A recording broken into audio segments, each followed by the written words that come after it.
Hello, everyone. I am Queen Lily. What is going on this Monday? I hope everything is going good. We are talking about no other than Queen VP Kamala Harris, Donald Trump, and Jack Smith, and some other political people that has a lot to do with this election and had to do with the 2020 election. That's what we're talking about. Yes, it's so much going on there in the election world with the politics and all, but I'm going to keep you informed and we're going to get started in just a moment. Again, I am Queen Lily. Thank you for coming to my live. I'm going to take a sip of water, okay? I hope y'all have an amazing day this Monday. Just another Manic Monday. I hope not.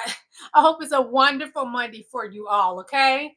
So, again, what are we talking about? VP Kamala Harris, Jack Smith, Donald Trump, JD Vance, Tim Walz, and the list goes on and on and on.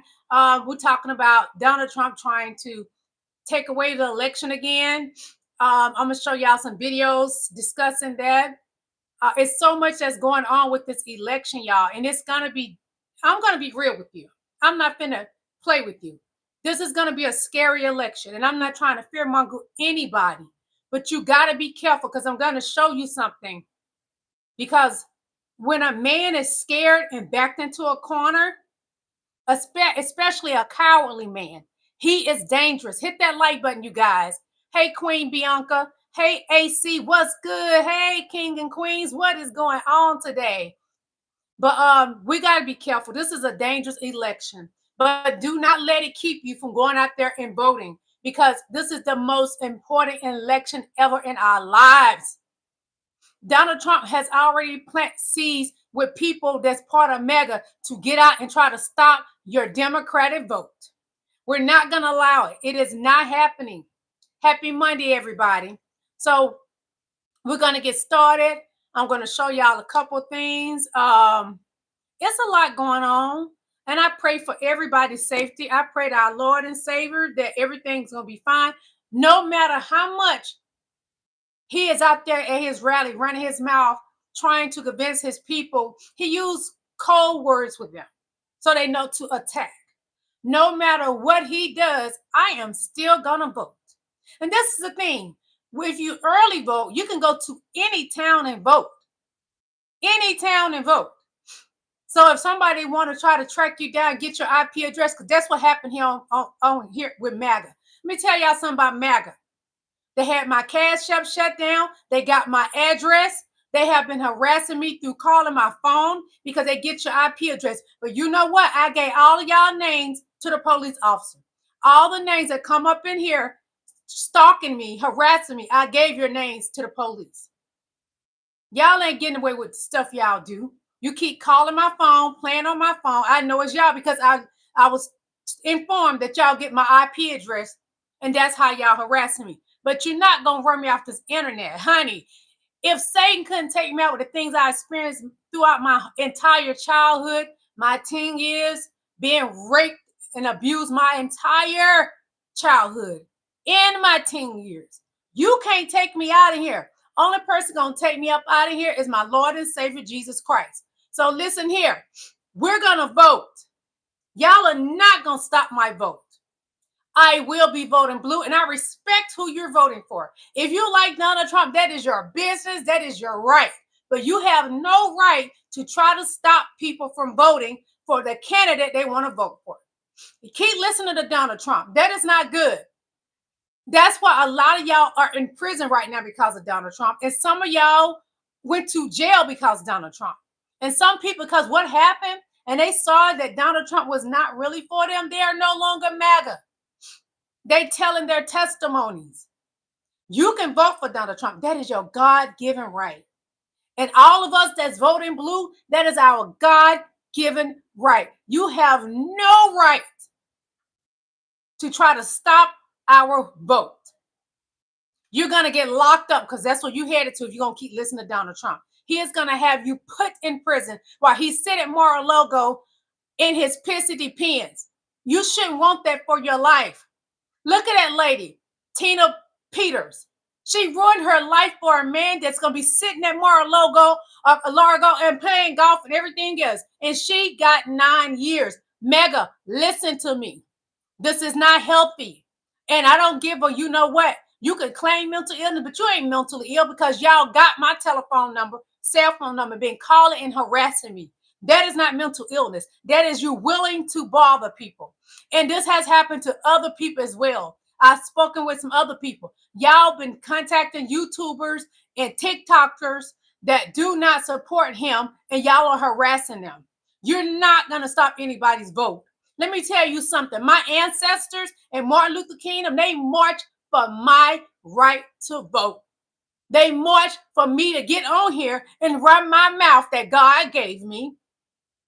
My Lord and Savior Jesus Christ, Donald Trump is not my Lord and Savior Jesus Christ. It's okay you want to make him yours, but he's not mine. And my vote counts.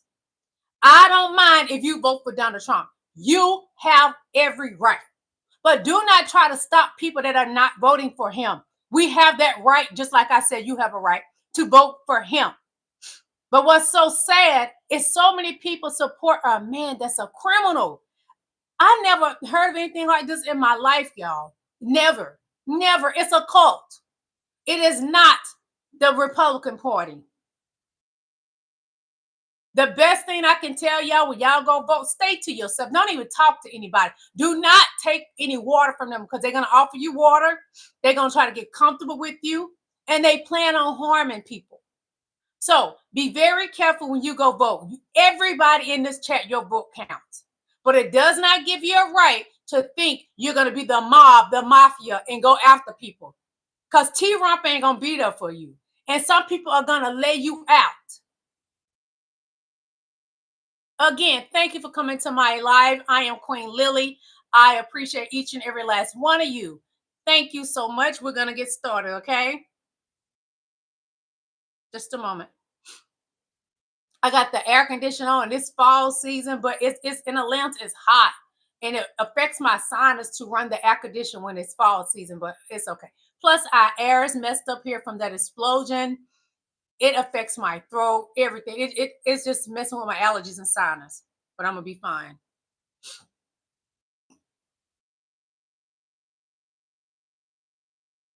Y'all hold on to your depends. Give me a moment. Hold on to that depends. Hold on, y'all. My allergies bother me. Hold on to your depends. We're going to get started right now. How's your Monday going, everybody? I hope it's going very well. Mine is going good. I had a taste for breakfast today, so I'm going to tell y'all what I made for my lunch. I made peach pancakes. I wanted some pancakes for some reason. Do y'all ever do that? People be like, why would you want breakfast around that time? I had a taste for that. And I didn't have time to make peach pancakes and the homemade pancakes at that. I didn't have time to cook salmon in that. So this evening, I'm going to cook something with salmon. Because y'all know I love salmon. I don't eat chicken and beef and pork. So I do eat salmon. I eat certain fish, besides salmon. But salmon is my favorite thing to eat. AC said, I'm hungry right now. I'm telling you, I made homemade peach pancakes. I just been wanting it, so I made it. Mr. Common Sense says, Chris, no use talking to closed-minded liberals. LaSwan said, hey, what's up, LaSwan? Give me them blue hearts, baby. And if y'all would like to support my channel, you can send me a super chat if you like. It is welcome. I appreciate it if you can.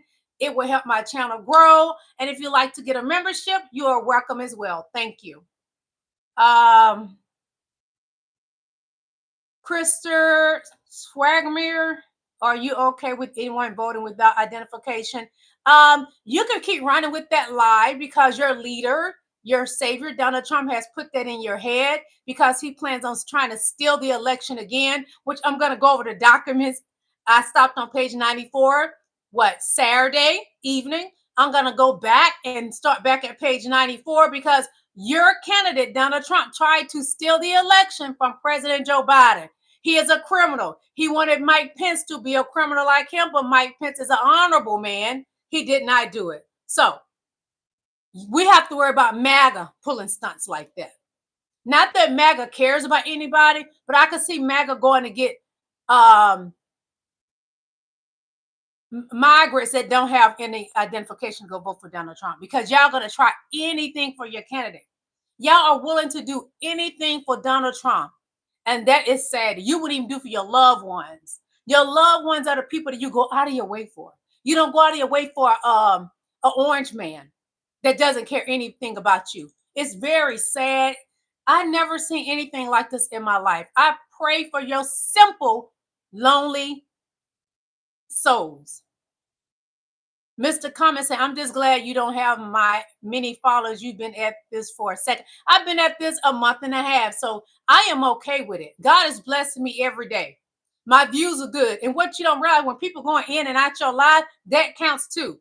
And then when you go off, people continue to watch, that counts too. Because who favors me, have favor over my life? Jesus Christ. You're not blessing me. Have a blessed day. You can leave my chat. And Terry Roberts, thank you so much for coming to my live. You are one of my biggest supporters. You are valued. You are appreciated.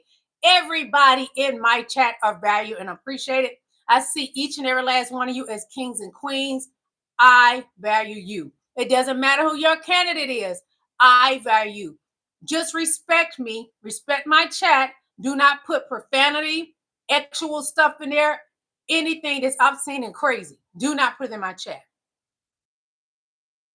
Chapo Suave, I feel sorry for you, because every time Donald Trump get up at his rallies, he's putting out false information. He lied on the Haitian people. He lies on Joe Biden. He lies on VP Kamala Harris, that has the highest education, more than he could ever think of. Him and his wife education together cannot compete with VP Kamala Harris, because they have no education. I'm going to show you your candidate grades when he was in trying to go to school. He's dumb as a bag of rocks. I don't even have the money he has, and my GP is bigger than his. GPA is bigger than his.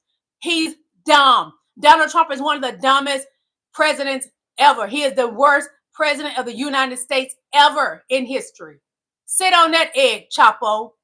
You want to be El Chapo? Then, he tried to escape again. They got him. Sit back and enjoy the show. AC says it's not a political party. It's a cult.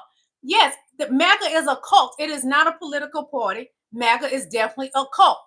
And these people don't even realize that Donald Trump don't put a spell on them, and they're in a cult. They following a man that's a criminal. And I'm going to read more of his crimes today. We will continue with it.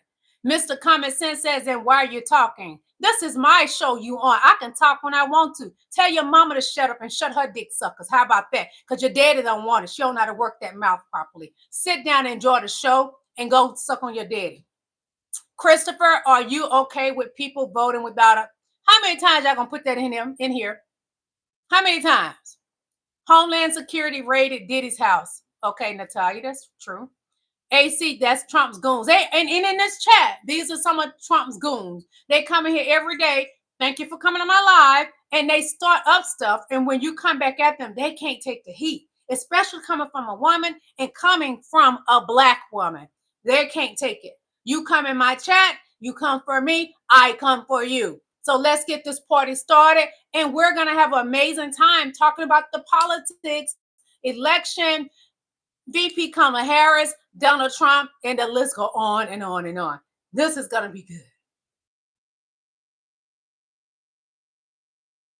So Donald Trump insists on lying about the hurricane and that President Joe Biden was not giving out what is needed for the hurricane, and it's affecting FEMA. But the truth is that the Republican Party voted against giving more to FEMA to help the hurricane survivors, the victims. That's what's going on. So I'm going to play something for you all, okay? Woke radical left policies. Atlanta is like a killing field. Told lies about the city of Atlanta, talking about our crime rate, said it's a killing field, etc. I mean, no stats. Atlanta, Georgia last year had the 4th highest drop in violent crime of any major city in the United States of America. And I'm very proud of that. We worked hard together as a team, all of us, to get that done. And we're down even more this year than last year. So violent crime is down in Atlanta, and he don't have those stats. because he's just divisive and full of lies. Under these kinds of woke radical left policies, Atlanta is like. I live in Atlanta. Not only has he lied about the help that Joe Biden is giving here in Atlanta, VP Kamala Harris, she came here as well to help with the supplies through FEMA.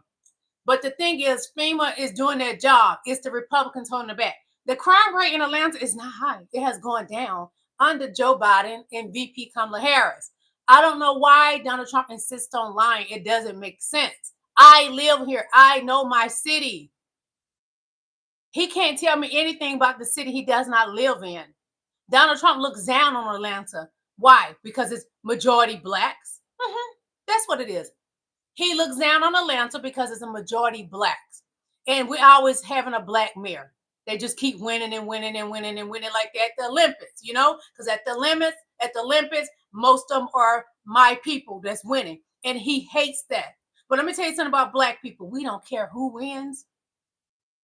When it comes to certain stuff, as long as you're a good person and you're looking to help everybody, not just about one race.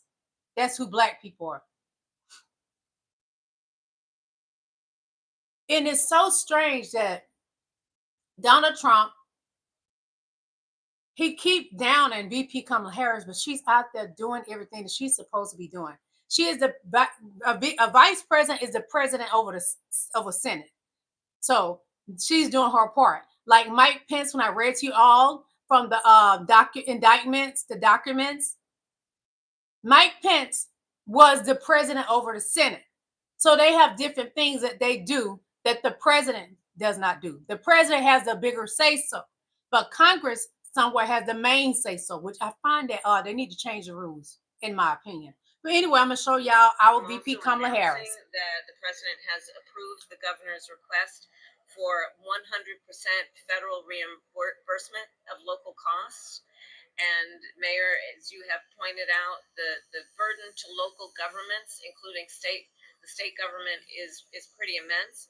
And so by announcing today and making the dedicated resources to cover 100% of local costs will have a huge impact on our ability to get relief to people as quickly as possible. Today, I'm also announcing that the president has approved the governor's request for 100% federal reimbursement of local costs. And Mayor, as you have pointed out, the burden to local the mayor she's talking about is the mayor of Atlanta. He is an amazing mayor, Andre. So if Donald Trump gonna say something, tell the truth, because VP Kamala Harris was down here like quick. She got down here to Atlanta. She was on it. She was here for the people. And I'm gonna show you how she's out there with the people. She's not like Donald Trump, faking the funk. A rich man that don't want people touching him. That's not what our VP is about. No. Let's see, where did I put that photo? Way down. Wait. I gotta figure out where I put that photo. Anyway, I'm going to show y'all something else. This is VP Kamala Harris again. About the work you've been doing over the last few days, and I think it for the really hurricane does represent some of the best of what we each know can be done, especially when we coordinate around local, state, and federal resources to meet the needs of people who must be seen, must be heard. These are very difficult times. And in a moment of crisis, I think that really does bring out the best of who we are. And you each epitomize that important and good work. So I'm here to thank you and to listen. And Senator, I want to thank you for the work that you've been doing on behalf of the state, because I know you've been talking to me and the president and many others about making sure that the federal resources get to this beautiful state. So thank you all. I've been reading and hearing about the work you've been doing over the last. He lied and said that President Joe Biden and VP Kamala Harris was not doing anything for the state of Georgia. And also, our Governor Kemp let it be known that President Joe Biden contacted him. He called him, and that he had to return the call back to President Joe Biden because he had missed President Joe Biden's call. But let Donald Trump tell it, it's a lie that President Joe Biden and VP Kamala Harris wasn't doing anything. Well, she was definitely here. She was here with the people. Donald Trump, he went to places where the hurricane happened, and he's not even the president. He's acting as if he's president. That's a mental case, a narc. He's not the president. He went to these places, set up a GoFundMe, and keeping the money allegedly for himself. Because it is being said that none of that money that he raised through the GoFundMe has went to any other victims. And this is not his first time doing this. It just shows who he is at the core of who Donald Trump is, which we all have known who Donald Trump is. That's what it shows. He's not getting any better. He will never be a better person. And as we know, him and his wife is not of unity. He's married to a woman that wrote a book. And I don't know if she put it in the book just to get people to buy it because she's like a money grabbing person, just like her husband. But she doesn't have the same beliefs. Like Project 2025, Donald Trump had Roe v. Wade reversed, where his wife is saying that she believes in women should have the rights to do what they want with their body. So hold on. Individual freedom is a fundamental principle that I safeguard. Without a doubt, there is no room for compromise when it comes to this essential right that all women possess from birth: individual freedom. What does my body, my choice really mean? Individual freedom is a fundamental principle that I safeguard. Without a doubt, there is no room for compromise when it comes to this essential right that all women possess from birth: individual freedom. What does... But him and JD Vance are against women and their rights with their bodies. And you can buy Project 2025 at Amazon and other stores as well. And you will learn, because I sat here and read to you all on one of my lives about Project 2025. If you don't believe anything that anybody on YouTube is telling you, nor the other news sources are telling you, get the book yourself so you know what is going on. They are ripping away women's rights. They think women should be at home barefooted and pregnant and cooking on a hot stove all day, every day. But today's world, the women have to work. A lot of them are making more money than their husbands. So that will not work in this country, Donald Trump, as you all know. But Donald Trump's goal is to put you more in the poorhouse and to help the rich. But MAGA doesn't realize that. The toothless fairies, they don't realize that. They do not realize this man is destroying them. So if you want to get the book, go to Amazon.com. Get it. Learn exactly what is going to happen to this country if your Lord and Savior, Donald Trump, is in the Oval Office again. Which we all know that is not going to happen. Donald Trump will not be winning. I don't care how much y'all put it in my chat. He will not be winning. And we will not be sad about it.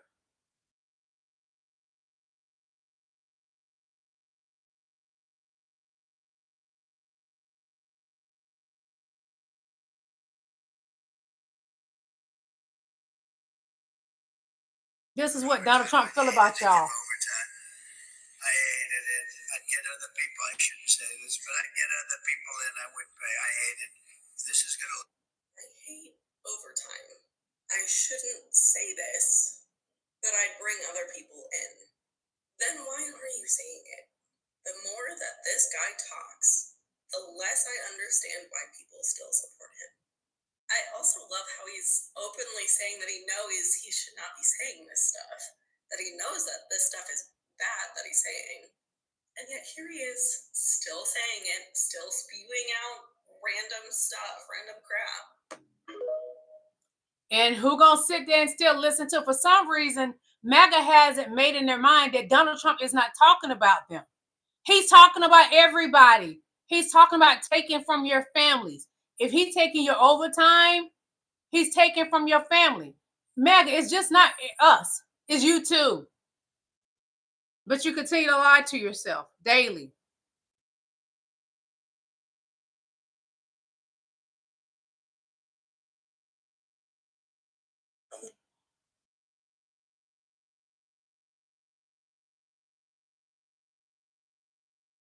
Prediction.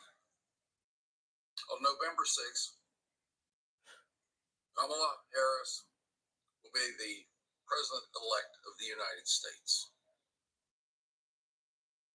On November 26th, Donald Trump is scheduled to be sentenced. Sometime between the 6th and the 26th, Donald Trump, who does still have his passport, will leave the country for a vacation. His vacation will be in a country which does not have an extradition treaty with the United States.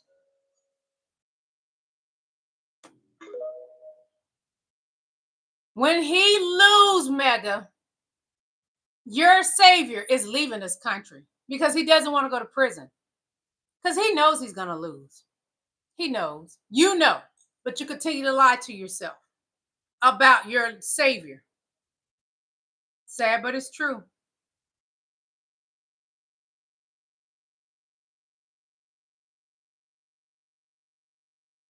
So somebody asked me yesterday if I ever gave Donald Trump a chance.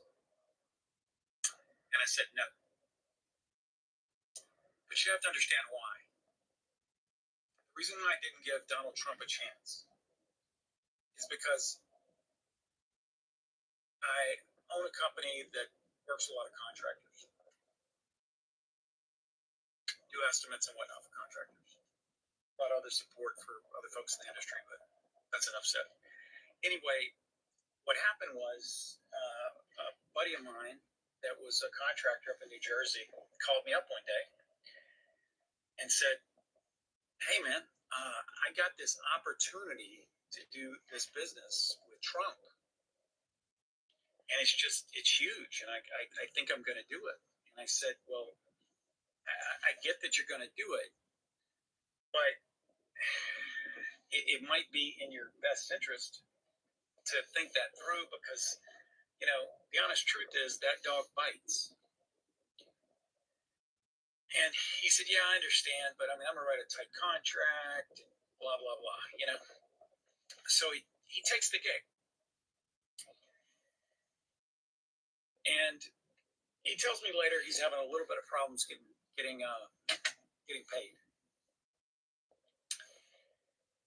Fast forward 3.5 years. He still hasn't been paid his $3.5 million.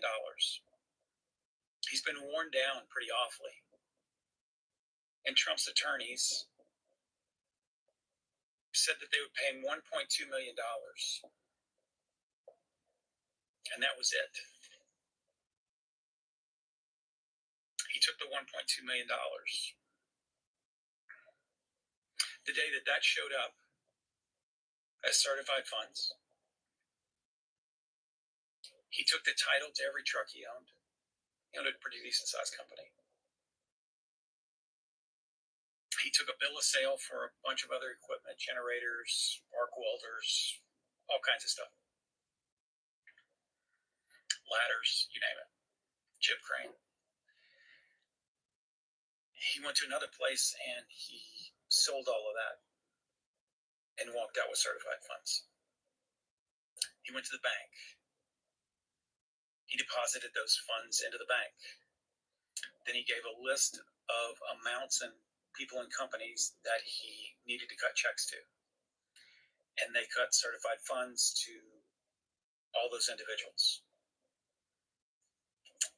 He took those checks. He went down to the post office. He individually sent every one of them out by express mail. And then he went home and he blew his brains out. He blew his brains out because Donald Trump decided to take advantage of the little guy. And he couldn't handle the failure. Fast forward a couple of years later, a friend of mine who is a professional photographer picked up a job for $120,000 from Trump to take pictures of his property. 3 months after it was done, he couldn't get paid. He ended up having to file a lawsuit, and only after the lawsuit was he paid. He still had to spend about $12,000 in legal fees, so he pretty much had to take a pretty big haircut. And another friend I have down in Boca had a father who was in the dry cleaning business. And years ago, he did dry cleaning work for Donald Trump. Donald Trump never paid him. And he just about lost his business. And he did lose his spirit. And he was never the same. So when you ask me if I'm ever going to give Donald Trump a fair shake, no. Because he didn't give anybody else a fair shake. He has no moral barometer. And you can tell that truth that I just told you. That's true pain that I'm talking about. People I know are new. You can tell that to people in the Trump cult. And it's like they can't even hear you.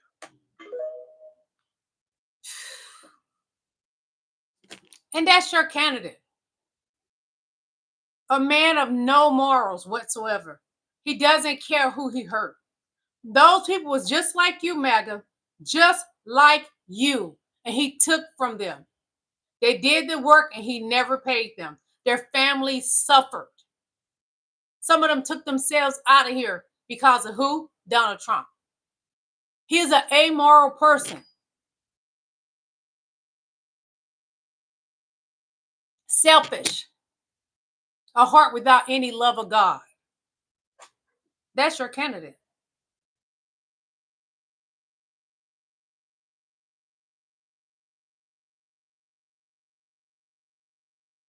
So at Don's rally yesterday, he was bragging about the fact that Bobby Knight was endorsing him.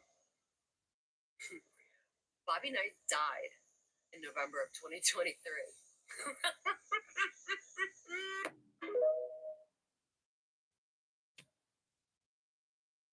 Donald Trump is old as sea now.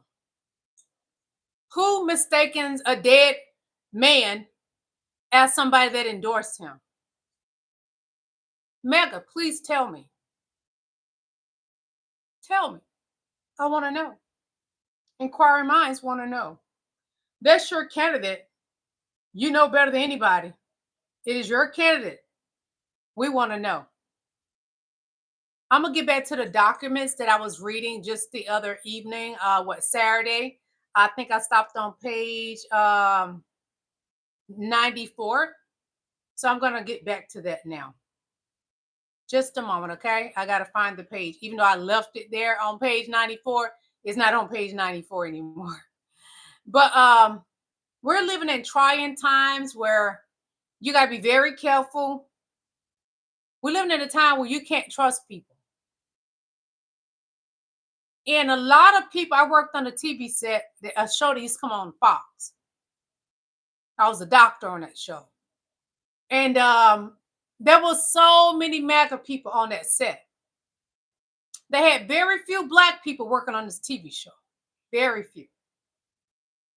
And they was having a discussion because a lot of them really wanted where Blacks would become slaves again. So there's one girl that thought I was cool with. She was talking and forgot I'm standing there and I'm Black from head to toe. I'm a Black woman. She forgot I was Black. And they was talking about slaves. And she said, I would like to own one. I'm standing there, I'm Black. You can see I'm Black. And I said, so what are you saying? You would like to have me as your slave? She said, no, not you. I'm not talking about you. You know, you're not like that. You one of us. No, I'm Black. I let her know, no, I'm Black all day long. You got to be careful, Black people.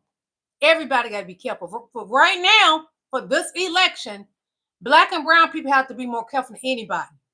Even white people that are for VP Kamala Harris. But they're more likely to attack Black and brown because their leader, Donald Trump, is telling them to attack Black and brown people.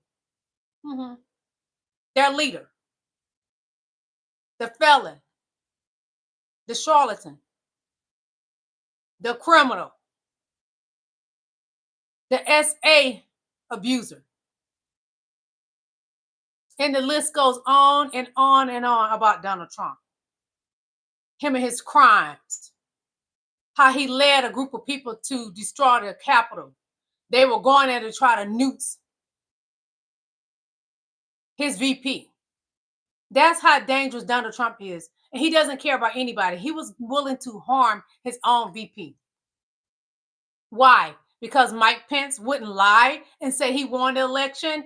Mega, you keep making excuses wanting to believe that your pathetic candidate, Donald Trump, won the election. If he won, then why was he doing all of these crimes? Why, Mega? Why was he doing all of this? Because a man that won the election, which we all know, President Joe Biden won, a man that actually won the election is not calling insurrection. They would not cause that. They have no reason. They have no reason to be doing a rally, pumping y'all up to go do something wrong because they are the winner. The true winner was not out there committing crimes. The true winner, okay, chunky girl, if you want to believe Trump is wonderful, honey, let me show you what wonderful is, okay? Because Trump swears he's the most healthiest president ever. But we all know he's a fat slob looking like a pig. Be for real, girl. Really? Really? You think your candidate is wonderful? A man that out there grabbing them by the cooch is wonderful. A man that took women's private parts without their permission is wonderful. A man that was friends with Epstein doing things allegedly to children is wonderful. A man that told y'all to go out there and do the crimes that you did January 6th, 2021 is wonderful. Girl, who raised you? Because they did a horrible job of raising you. You probably just as sickening as Donald Trump. So what do I expect from you? Because to make that statement, you got to have the same beliefs that he has. And that is sad. Who raised y'all? I thank God I had a wonderful dad that raised me till I was 12 years old, even though he was blind and didn't see the things that was happening to his baby girl. But I thank God that he taught me about love and God. But this is the thing. At the church where we go, we celebrate. We're not sitting there bored out of our minds like listening to a boring pastor. We learn about love and forgiveness. You didn't learn those things. You're upholding a man that's a monster. That's who Donald Trump is. He is a monster. You all that's part of MAGA are terrorists. So why would you call yourself a patriot of this country when y'all went and destroyed a whole building? That's patriotism? I don't think so. Look it up. Okay, page 94 of the filed indictment from Jack Smith about Donald Trump and his crimes. The independence charge conduct directly contravenes these foundational principles. He sought to encroach on powers specifically assigned by the Constitution to other branches to advance his own self-interest and perpetuate himself in power, contrary to the will of the people. As such, applying criminal prohibition to the defendant's conduct would not pose any danger of this intrusion on the authority and functions of the executive branch. Rather, it would advance the Constitution's structure designed to prevent one branch from surpassing and or impairing the performance of the constitutional responsibilities of another branch. History confirms that presidents have never understood their wide-ranging duties to encompass any direct role in the function of collecting, counting, and certifying the results of a presidential election. As President Lincoln explained in 1864, the Constitution and the laws, the president is charged with no duty in the conduct of a presidential election in any state. And if any election shall be held and any votes shall be cast in the state of Tennessee for president and vice president of the United States. It will belong and not to the military agents, nor yet to the executive department, but exclusively to another department of government to determine whether they are entitled to be counted. With the Constitution and laws of the United States, when Congress later sent to Lincoln for a signature, a joint resolution declaring certain states not entitled to representation in the Electoral College, Lincoln signed a resolution in defense to the view of Congress implied in its passage and representation to him, but disclaimed all right to executive to interfere in any way in the matter of canvassing or counting electoral votes. House Special Committee. The government is aware of no contrary evidence, including any president other than to be the defendant, seeking to influence his vice president in the discharge of his duties as president of the Senate in the presiding over the joint section. This absence of any historical tradition is reinforced by the fact that in 22 of the 59 certification proceedings, the vice president has not presided at all. When it comes to the certification proceeding, specifically, not only has the president been deliberately excluded from the process, but the vice president role as a president of the Senate is highly circulative and ministerial in nature. The 12th Amendment gives the president of the Senate no substantive role in determining how to count the votes of the electors appointed by the states. Rather, it provides only that he shall, in the presence of the Senate and House of Representatives, open all certificates, then shifts to the passive voice, and the votes shall be counted. Nothing in the Constitution remote suggests that the single individual serving as president of the Senate will have the momentous responsibility to decide which votes to count and how should be counted. Indeed, as Pence himself explained on January 6, 2021, given the president of the Senate such a role would be entirely unethical to the Constitution's design.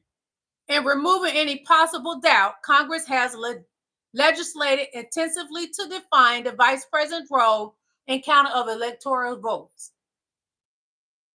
And it has never provided any substantive role for the vice president, instead assigning the resolution of disputes to two houses of Congress. Moreover, Congress has now made explicit echoing and reaffirming constitutional tradition in practice that, with limited expectations of no relevance to this case, the role of the president of the Senate while presiding over a joint section shall be limited to performing solely ministerial duties.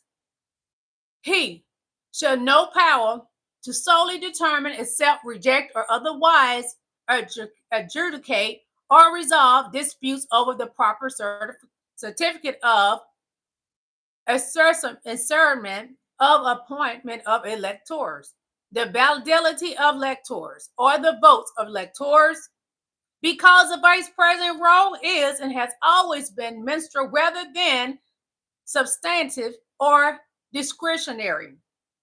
It is difficult to imagine an occasion in which a president would have any valid reason to try to influence it. As such, criminalizing a president's efforts to affect the vice president role as a president of the Senate, overseeing the certification of electoral college results, would not jeopardize an executive branch function or authority. Crucially, applying a criminal prohibition to the discretion and distinctive category of official interactions between the president and vice president alleged in the case would have no effect, chilling and otherwise, on the president's other interactions with the vice president that implicate executive branch interests. The president would still be free to direct the vice president in the discharge of his executive branch functions, such as presiding over cabinet meetings, engaging in democracy and negotiating, or performing any other presidential duties that the presiding president chooses to delegate.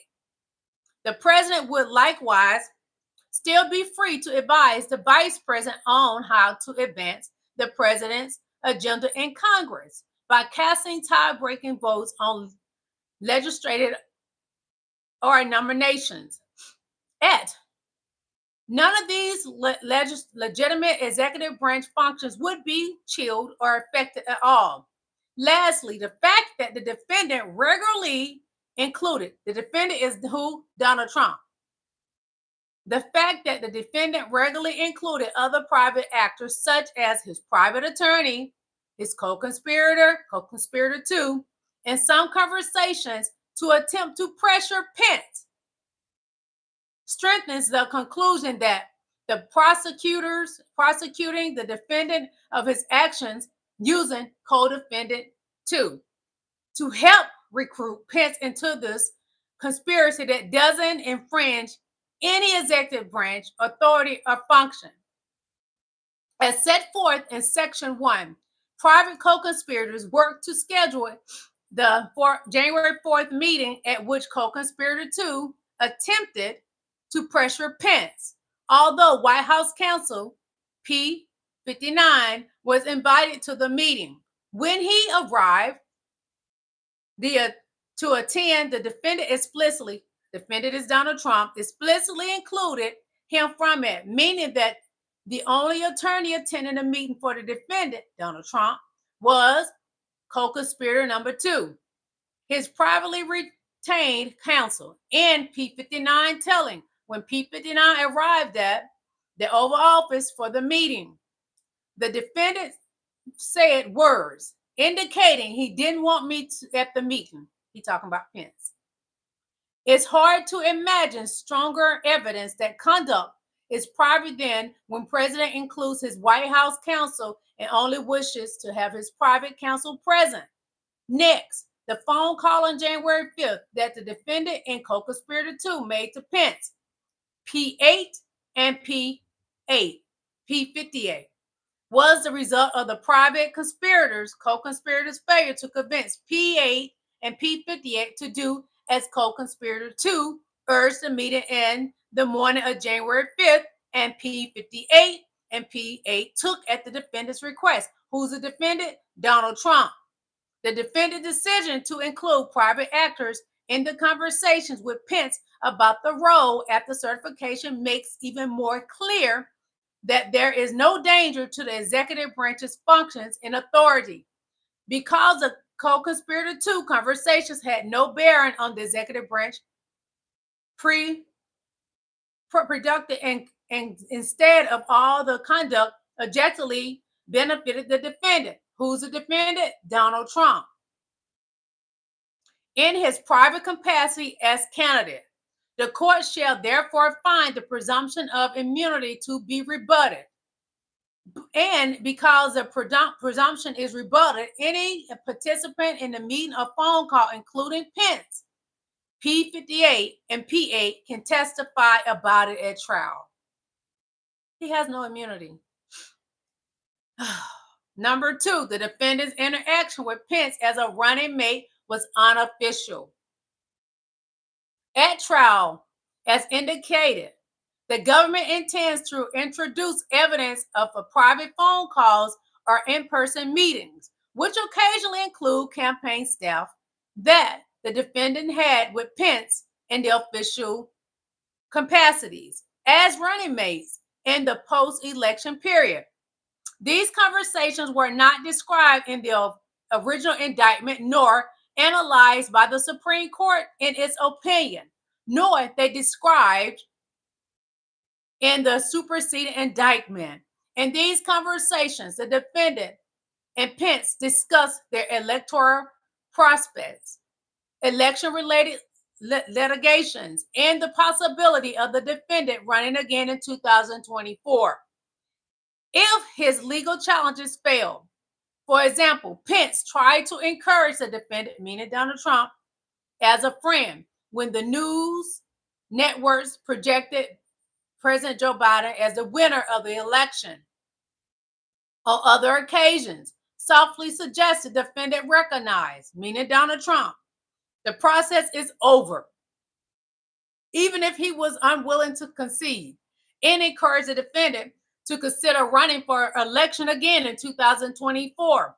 Although the defendant and Pence naturally may have touched upon arguable official responsibilities that were tangible to their election prospects. For instance, whether the federal government should begin its logistical transition to prepare for a different administration.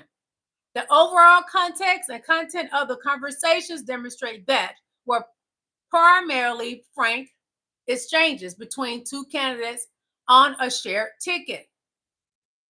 The government does not intend to elicit testimony about any peripheral decisions of arguable official responsibilities. Acts in private, unofficial capacity when engaged in re-election campaign activity, when an act contains both protected legislative components and non-protected components. The correct course is to exercise reference to legislative acts so that the remainder of the evidence would be admissible. Together, these decisions show the defendant and Pence considering advice from their shared campaign advisors, weighing electoral strategies, and grappling with their loss. But men had nothing to gain by winning. Both men had nothing to gain by winning re-election. Both men had something to gain by winning re-election, making more notable the persistence of Pence's suggestions on how to accept the results of the election without losing face. Even if the court determines that these conversations were official, however, the government can rebut the presumption of immunity because of the use of his evidence poses no risk to executive branch.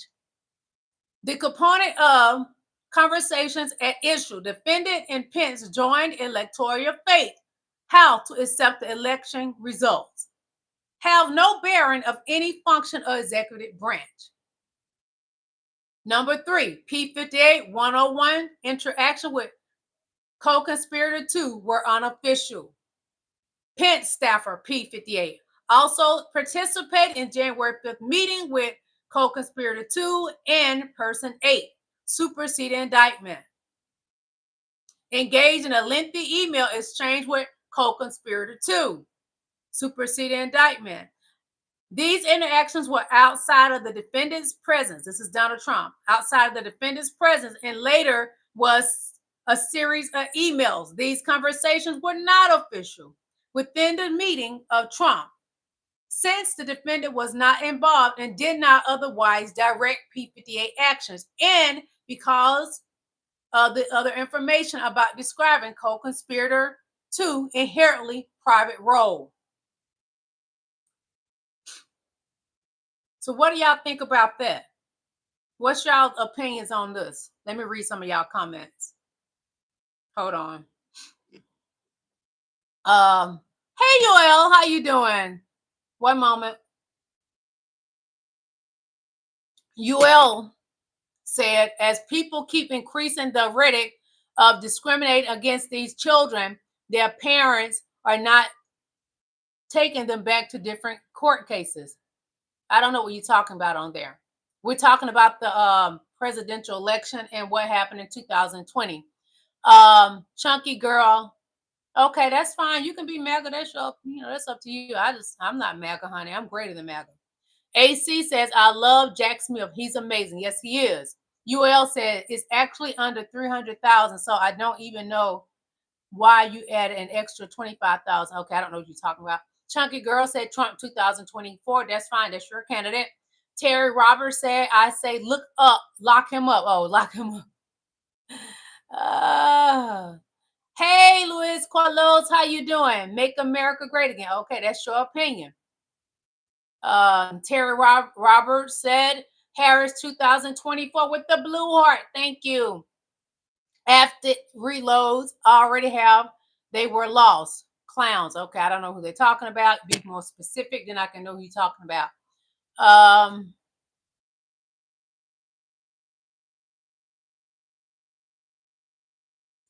I don't know who you're talking about, UL, about the children. I don't know what you're talking about because that's not what the document's about. I don't know what you're talking about. And I'm not being mean, but I don't know what you're talking about, okay? Hacked his phone.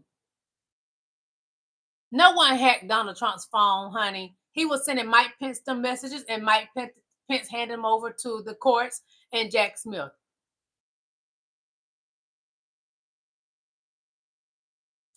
UL, what are they talking about? They said you were supporting a clown. Active Reload says they are nowhere to be found. Okay, I don't know what you're talking about. And Ohio had a ton of missing. Y'all, we're supposed to be talking about this election. That's more important right now. The children are important, but we're not talking about children. We're discussing the documentation from the indictment, and children are our future, and they are very important. Don't get me wrong. So I don't know what y'all talking about.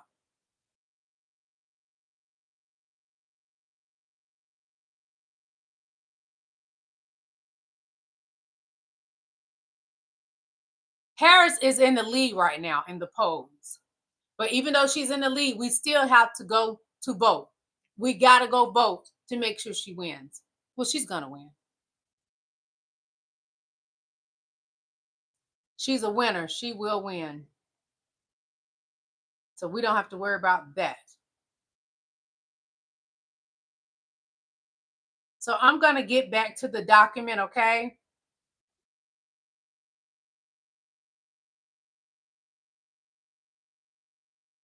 At the trial, the government will introduce evidence that the defendant in his capacity as candidate contact state elected officials who use false claims of election fraud to induce their assistance with the charged conspiracies at the point of the electoral process in which the states ascertain electors. This communication includes calls to P16 because it's redacted, so they put like P16, P58. P16, the government of Arizona, a meeting with Michigan legislators at the White House. A call to P18, the Speaker of Arizona State House. In a call to P26, the Attorney General of Georgia. In a call to P33, the Georgia Secretary of State. The contacts, sometimes in person and sometimes by phone, were part of a single course of contact that aimed at lying to and influencing these state officials to alter the results of the election in the defendant's favor. In each conversation, the defendant raised false claims of election fraud when pressing the state officials, often asking them to take steps to prevent or overturn ascertainment of Biden's legitimate electors. And in each case, the state officials informed the defendant, Donald Trump, that they had not seen the fraud he's claiming and had occurred in their state. Notably, all of these elected officials were the defendant's fellow Republicans. He made no efforts to contact the equivalent individuals holding the same offices in Nevada, New Mexico, Pennsylvania, or Wisconsin, all of whom were Democrats. Mostly important, as with the defendant's plan regarding the fraudulent electoral slates, as president, he had no official role in the process by which states appointed and ascertainment their presidential electors. The president has no authority over state legislatures or their leadership. So it's hard to see how prosecuting him for crimes committed when dealing with the Arizona House Speaker would unconstitutionally intrude or executive power. The content form or the context of the defendants, meaning Donald Trump, interactions with these state officials firmly established that his conduct was unofficial.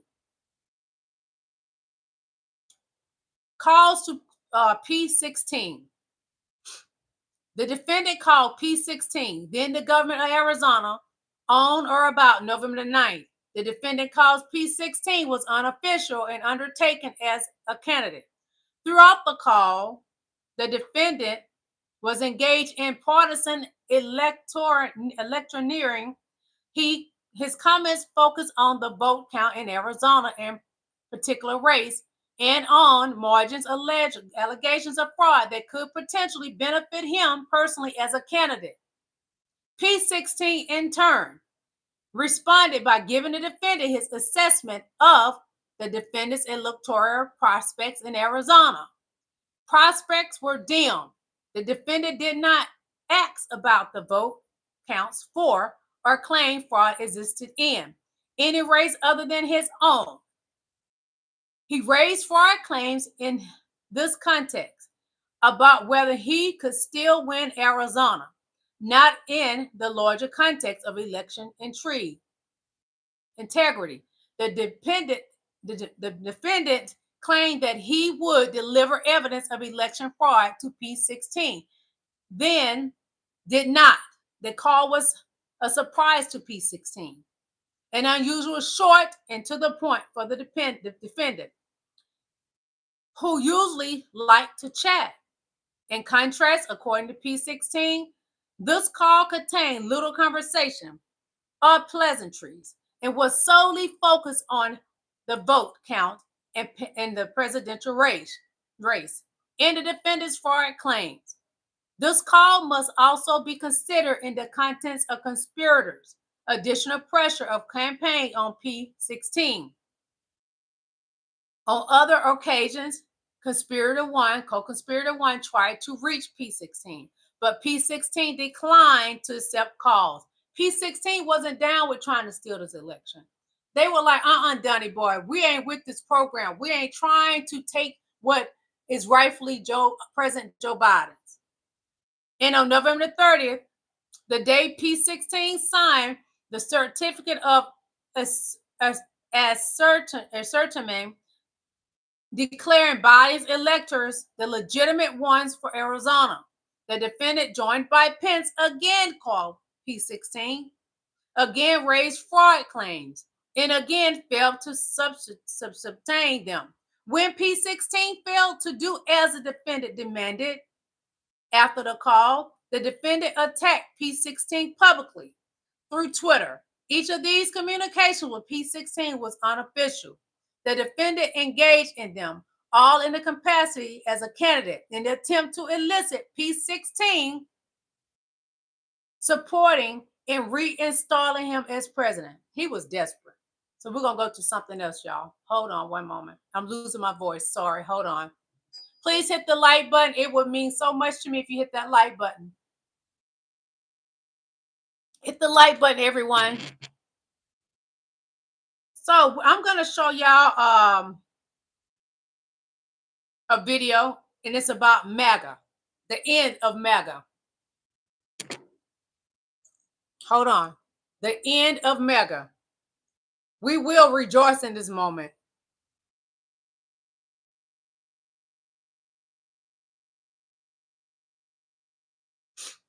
So you think you know Wix? Do you really? Hold on. That's a commercial. One moment, please. First up, we've got Shake's video masks. You can use it. As we are very close to the 2024 election, the Republican Party really finds itself at a crossroads of sorts right now. Donald Trump's grip on the party is undeniable, but the future of Trumpism, the future of the Republican Party, really depends on the results of this November election. And this is why I'm calling it an inflection point with repercussions that could last, depending on whether you're talking about the party or the Supreme Court, for quite literally decades. This election is a referendum on Donald Trump and the path that the Republican Party has taken since 2015. And depending on what happens in November, the Republican Party could either double down on its pseudo-populist, nationalist, Trumpian turn, Or it might attempt to reclaim a more traditional brand of conservatism. And whether Trump wins or loses, and by how much, will shape the Republican Party's trajectory for at least the next decade. So let's explore three key scenarios, what I see as the most likely scenarios, and what each of those scenarios would mean for Trump, for MAGA, and the future of the Republican Party. Scenario one is Trump wins, MAGA dominates, and really shapes 2028. If Donald Trump manages to secure a victory in November, the immediate implications for the Republican Party are going to be clear. The party will continue to be dominated by MAGA. Trumpism will remain the ideological foundation of the Republican Party for some time to come, certainly at least two more election cycles. A Trump victory in November would solidify MAGA as more than just a political movement. It would become a semi-permanent face of the Republican Party. Trump's America First populism, defined by these hardline stances on immigration and trade and foreign policy, would remain the primary lens through which the Republican Party views the world, at least as far as they publicly admit. This would be a victory that serves as proof that Trump's brand of politics is highly resonant, it's alive and well, not just with his core supporters, but with enough people to put him back in power. In this scenario, MAGA Republicans would dominate the landscape heading into the 2028 election. Trump himself would serve as a kingmaker. He would shape the Republican Party's future, likely by anointing his successor in 2028. Could even be one of his kids, Ivanka, Don Jr., maybe a high-profile loyalist like J.D. Vance or Vivek Ramaswamy. And the question would no longer be whether the Republican Party is Trump's party. The question would become, for how long will it stay that way?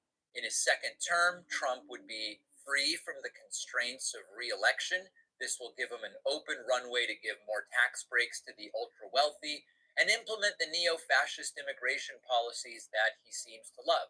International alliances, especially with NATO and global organizations like the UN, would likely come under scrutiny, and the judiciary, which Trump has already deeply and profoundly shaped, could see even more conservative appointments, and he could solidify a MAGA Supreme Court for a generation. We've looked at that in detail before.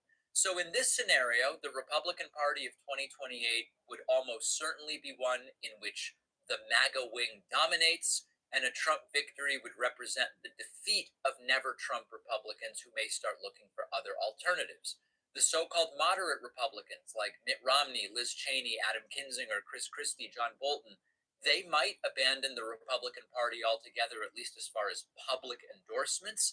And likewise, a Trump victory would also have the potential to cause civil war among Democrats and expose similar rifts within the party. In the aftermath of this Kamala failure that we're outlining, the liberal moderates would likely want to move the party even further to the right to accommodate the disillusioned anti-Trump wing of the Republican Party, while the progressive left would advocate for moving the party in a more populist left direction, probably with a heavy emphasis on labor.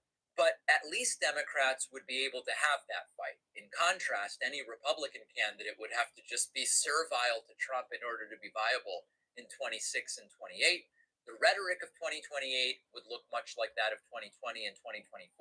Candidates focusing on culture wars, fighting the woke left, leaning into anti-immigration and protectionist trade policies, and traditional Republican values like limited government, fiscal conservatism would continue to take a backseat to Trump's wet dreams and fantasies.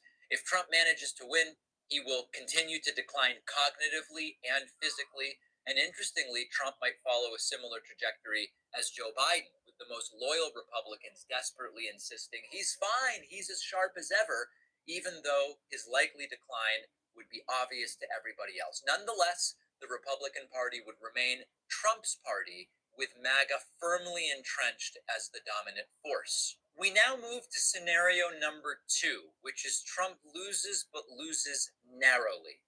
Should Trump lose the election by a narrow margin, the fallout will be profound and chaotic. Given Trump's refusal to accept the 2020 election results, it is very likely that he would again contest the outcome, claiming fraud or irregularities and that he actually is the winner. This could trigger months of legal battles and widespread uncertainty, and it could lead to very serious implications for both Trump and the Republican Party.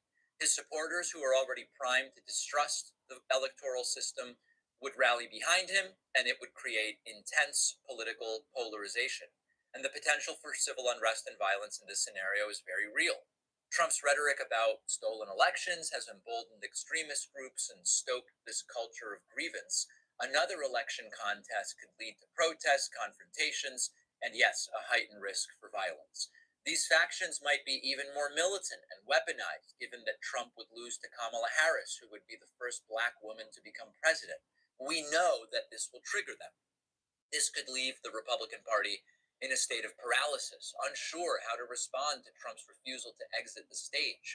A close loss and the ensuing chaos would also expose the deep divisions within the Republican Party. Your establishment Republicans, Mitch McConnell, former Vice President Mike Pence, they might urge Trump to concede and protect the integrity of the party. Meanwhile, the MAGA base, the MAGA Republicans, would probably echo Trump's claims of a stolen election and encourage him to fight.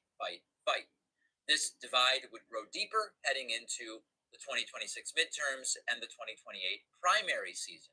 While the MAGA wing of the party would remain powerful to some degree, there will be a growing appetite among traditional Republicans for a return to something a little more normal, and the Republican Party could very well find itself at war with itself, unable to present a unified front.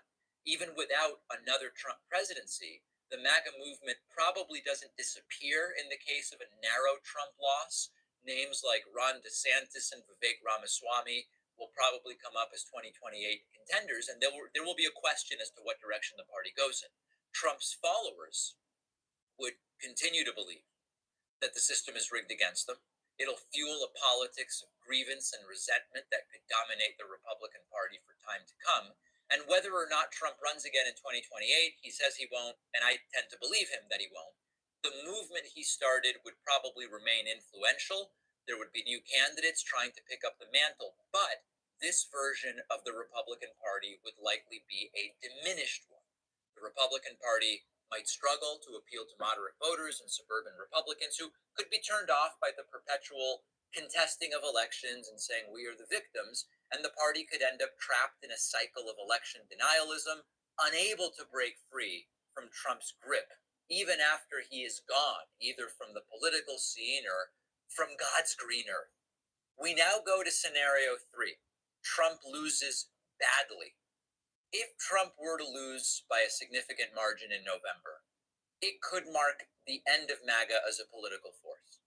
If we Comrade Kamala Harris doesn't have much to One offer. moment, you guys. That's a She's no commercial. policies, no solutions, but the see Trump suffer a decisive defeat, not only would this damage his credibility, it could signal to the country and even to many Republicans, we're moving on. They are moving on.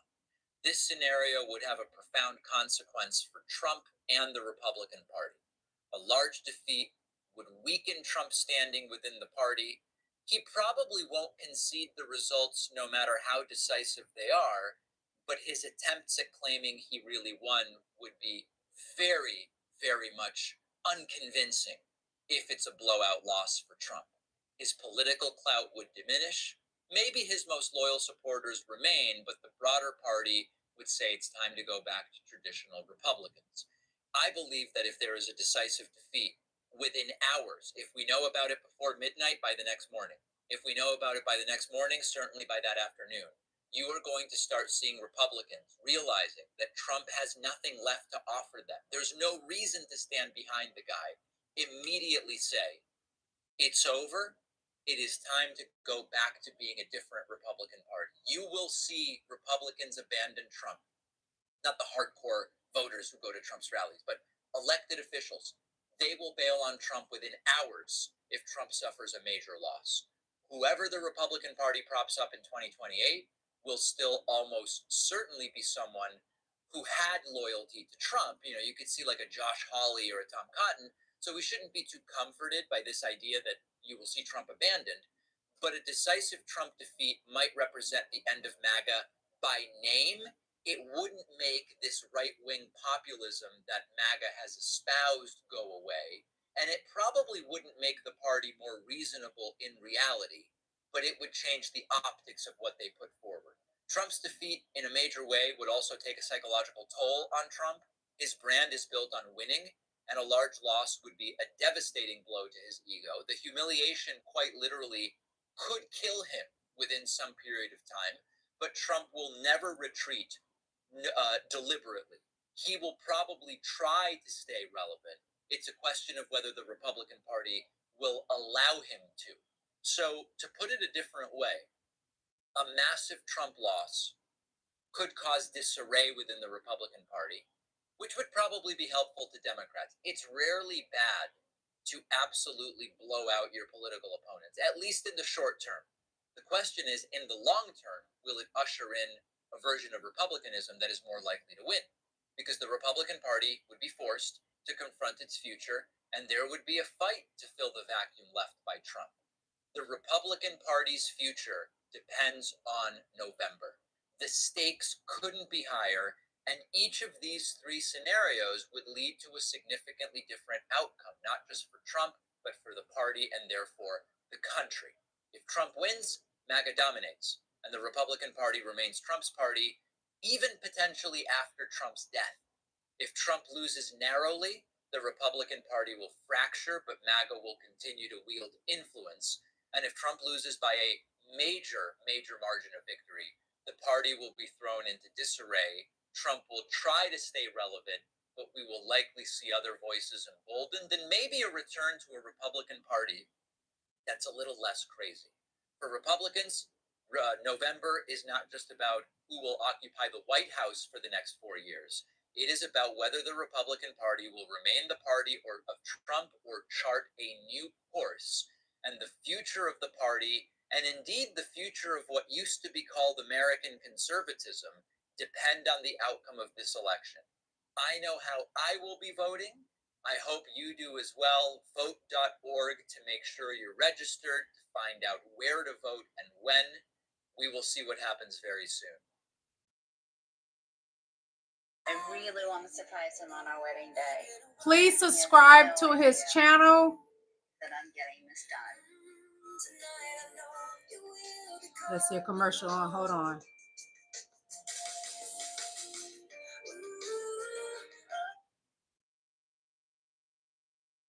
That was deep, y'all. He makes a lot of sense.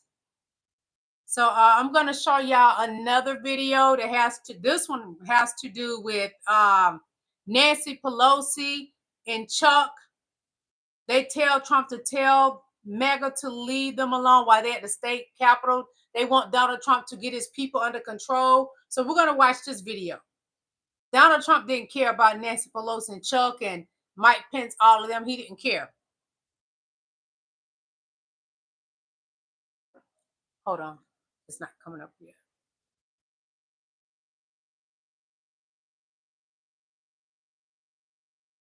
Did we go back into session?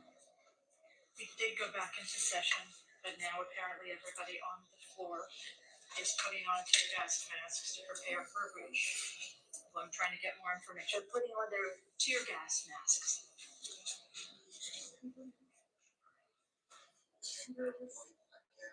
But the fact is, on any given day, they're breaking the law in many different ways. And quite frankly, much of it at the instigation of the President of the United States. And now, if he could at least somebody. Yeah, why don't you get the President to tell them to leave the Capitol, Mr. Attorney General, in your law enforcement responsibility? A public statement, they should all leave.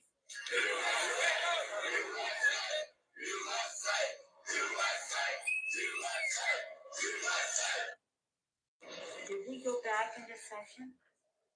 And y'all think this okay? Y'all think it's okay talking about it was a peaceful riot? No, it wasn't. It wasn't even a march. When black people march, y'all label it something bad. But when MAGA get out and do the evil that they have done, It's a peaceful march. Donald Trump is a sick man. He's sick and pathetic.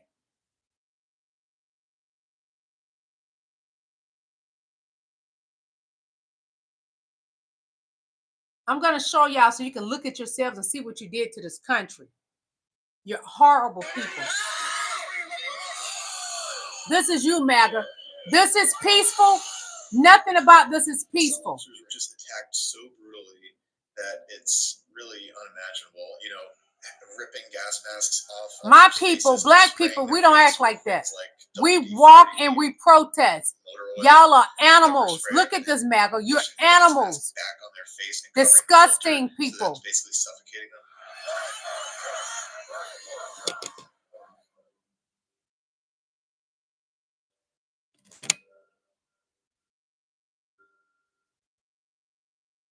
Hold on.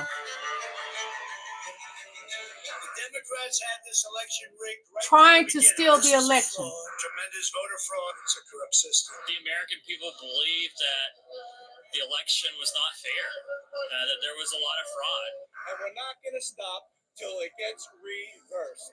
Joe Biden, you will never be my president. They have tried to steal this election in front of everyone. And as I told them 20 years ago, I tell them again, I don't know how this is going to end, but if they want to fight, they better believe they've got one.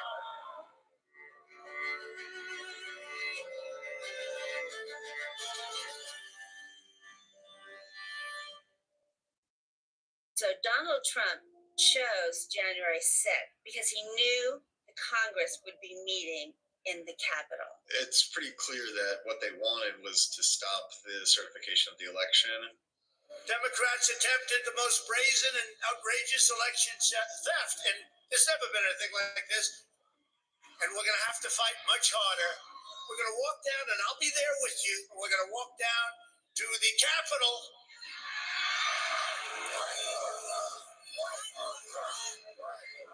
I believe that President Trump invited and incited the mob in plain view because he held a rally by the White House when he invited them to go to the Capitol.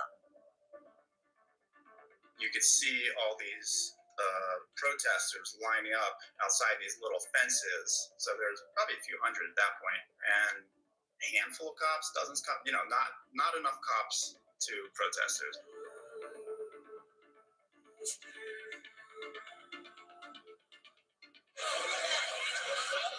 They got in.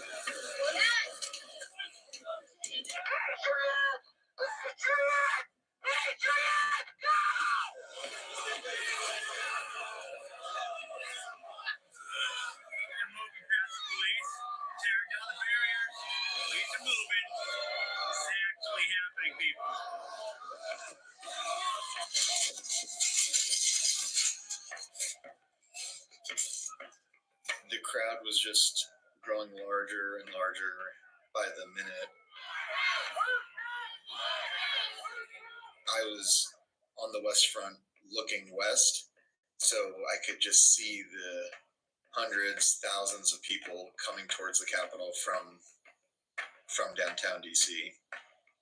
And very quickly, we just became entirely overrun and were so greatly outnumbered that it felt like the whole building became surrounded. It was very frightening. We saw things starting to get out of control. People climbing the wall, trying to get in, fighting the officers, trying to get over the barriers and that sort of thing.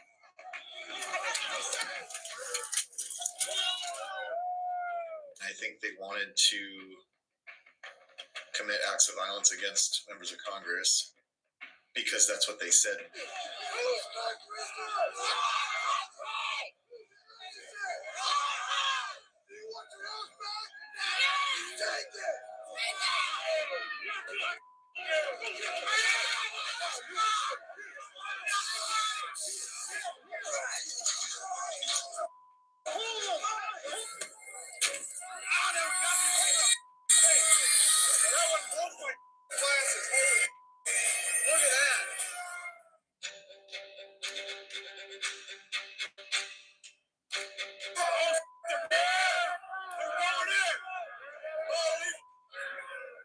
I get up and I look and I see now it looks like protesters are coming through the police line.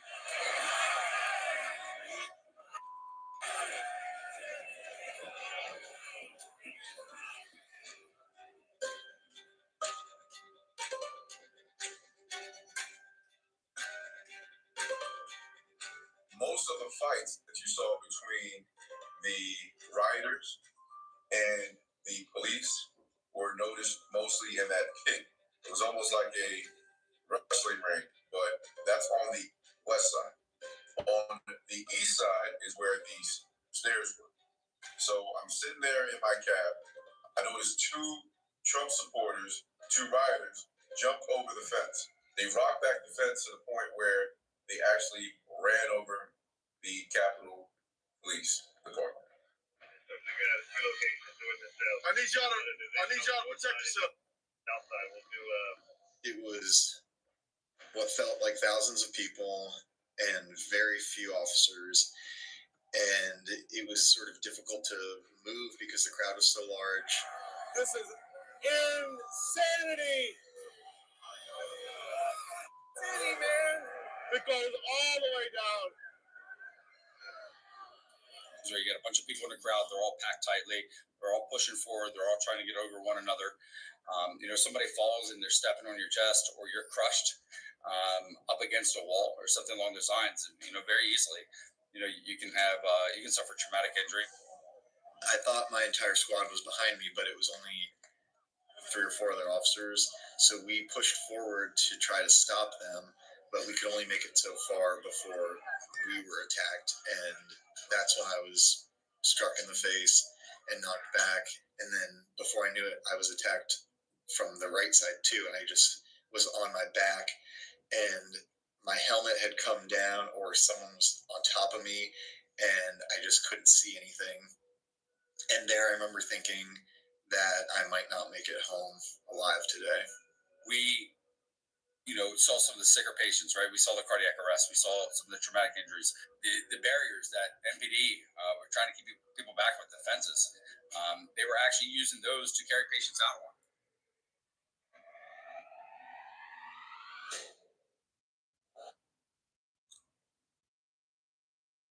Did y'all see what I saw? This is what we better pay attention to November the 5th. These people are evil, satanic, terroristic people. You see what they did on January 6th. Their leader, Donald Trump, encouraged them to go out and do this. Yeah, Terry Roberts is right. That's exactly what Donald Trump wanted. And they're simple-minded people. Their mind is just this small. This is how small their mind is, and he knows it. He knows that he can manipulate them, and that's what he did. Got them out there to do his dirty work, promised them he would be out there too. He never showed up.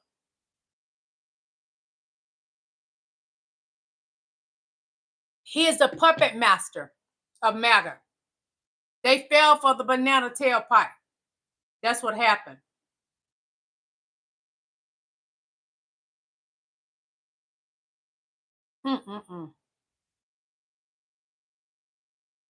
They were manipulated by their leader.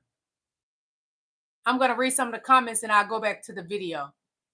AC says, yes, Trump incited them. He did. And that's why he's going to prison November 26th. He will be going to prison November 26th. And a lot of the MAGA people have already been sentenced. Will Hosley says, never a Republican in any position of power ever again. Amen, Will. Terry Roberts, thank you for the blue hearts. Thank you so much.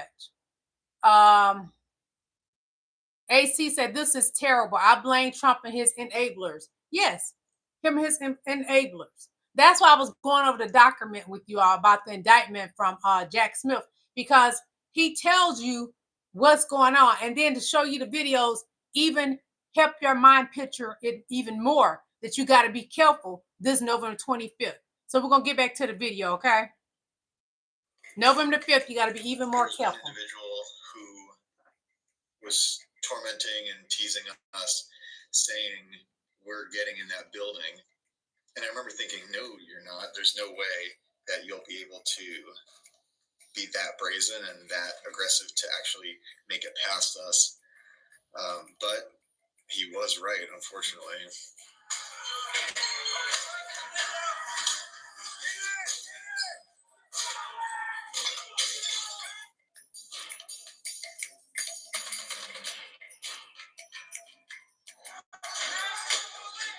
Animals. Look at them. Animals.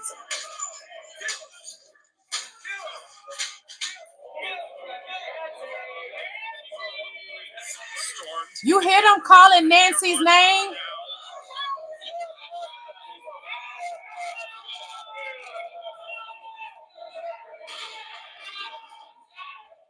Speaker of the House Nancy Pelosi was in the House chamber.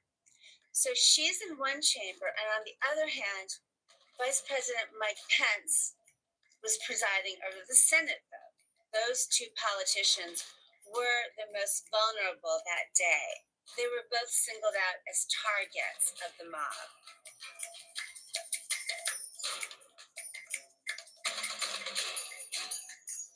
Remember the video I showed y'all of Nancy Pelosi and Chuck trying to convince them to get Donald Trump to call off his wolves?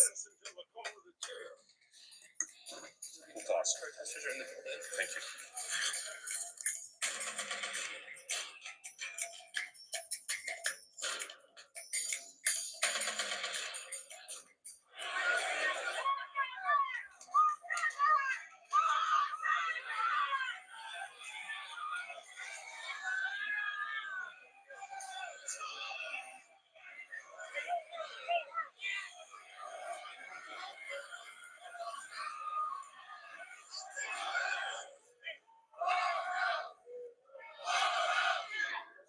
Hold on.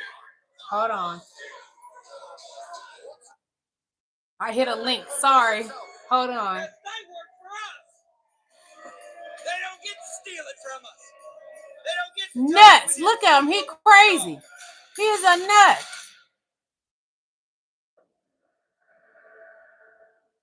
It was a very close call on the Senate side because they cleared the Senate floor moments before the mob broke in.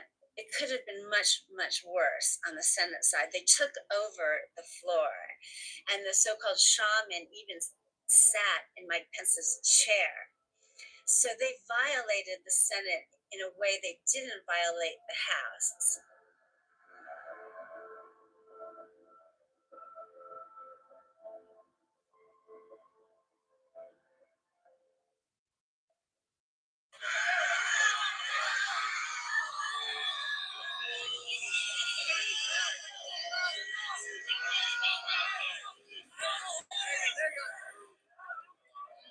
So some people have asked me, why didn't we start shooting? You have 16 bullets in that gun. There's 1,000 people. What are you going to do? How are you going to stop them? As you can imagine, there was a swarm of bees all over, and they were very relentless, constantly yelling racial epithets and whatever else it might be. Going into some of these offices and seeing how much destruction they cause with just ripping up filing cabinets, throwing papers all over, throwing books off the wall, and just destroying, breaking windows, breaking whatever they could.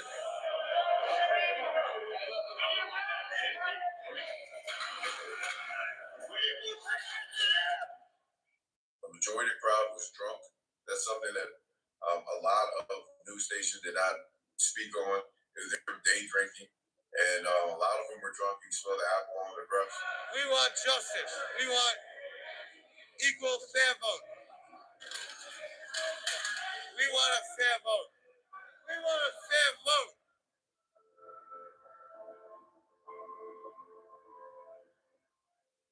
Nancy Pelosi was spirited out of the chamber. I did not see that because she was below me. You can see police have their guns drawn. Members and security have a huge bench, and they're throwing it up against the the door of the chamber, and you could hear banging, you could hear glass shattering. I was scared for my life. I called my family in California, and it just gave me this foreboding fear that we don't know what's happening here. This could be the end. The police are now telling us to get down right behind our chairs because now guns are drawn, and I assume they thought they were going to start firing at any moment. They broke the glass. Everybody stay down. Get down.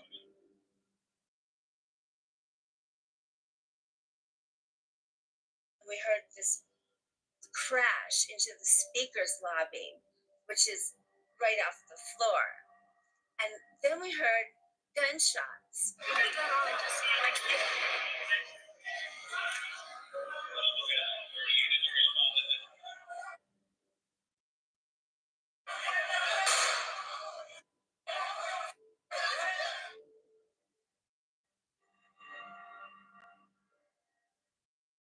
Capitol Police killed somebody.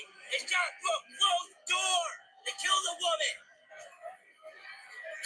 Then the politicians ran off, left the jackboot thugs behind. The police got us evacuated. We were like amongst the last people out on that third floor of the chamber.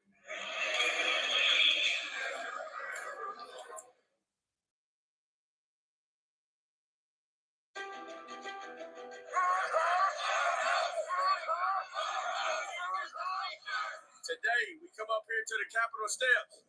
Tried to get in the Capitol, they started gassing us and macing us. We kept trying to hold the line and go up to the state Capitol. We want to be heard. That's all we want to do is be heard. Nobody wants to listen. They want to gas and mace us. All of you broke through and raced through the building, and then the legislators got scared and left. So we didn't certify for Joe Biden, so that's good.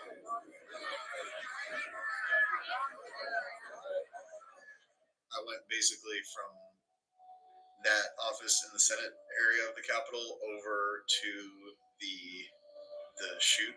They call it the tunnel, which leads out to the inauguration stage, where some of the worst fighting occurred.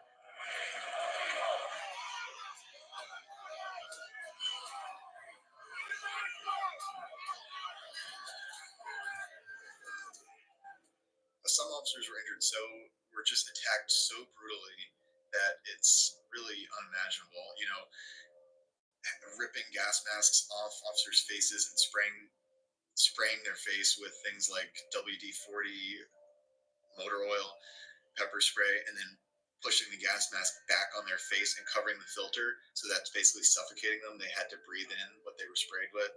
Really, anything they had on them, they were using against us.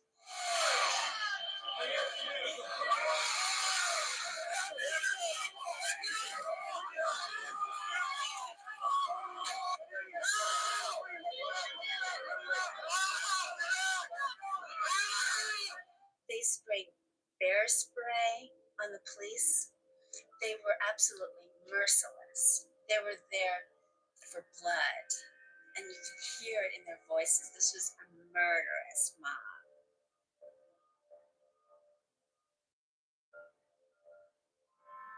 I call on President Trump to go on national television now to fulfill his oath and defend the Constitution and demand an end to this siege.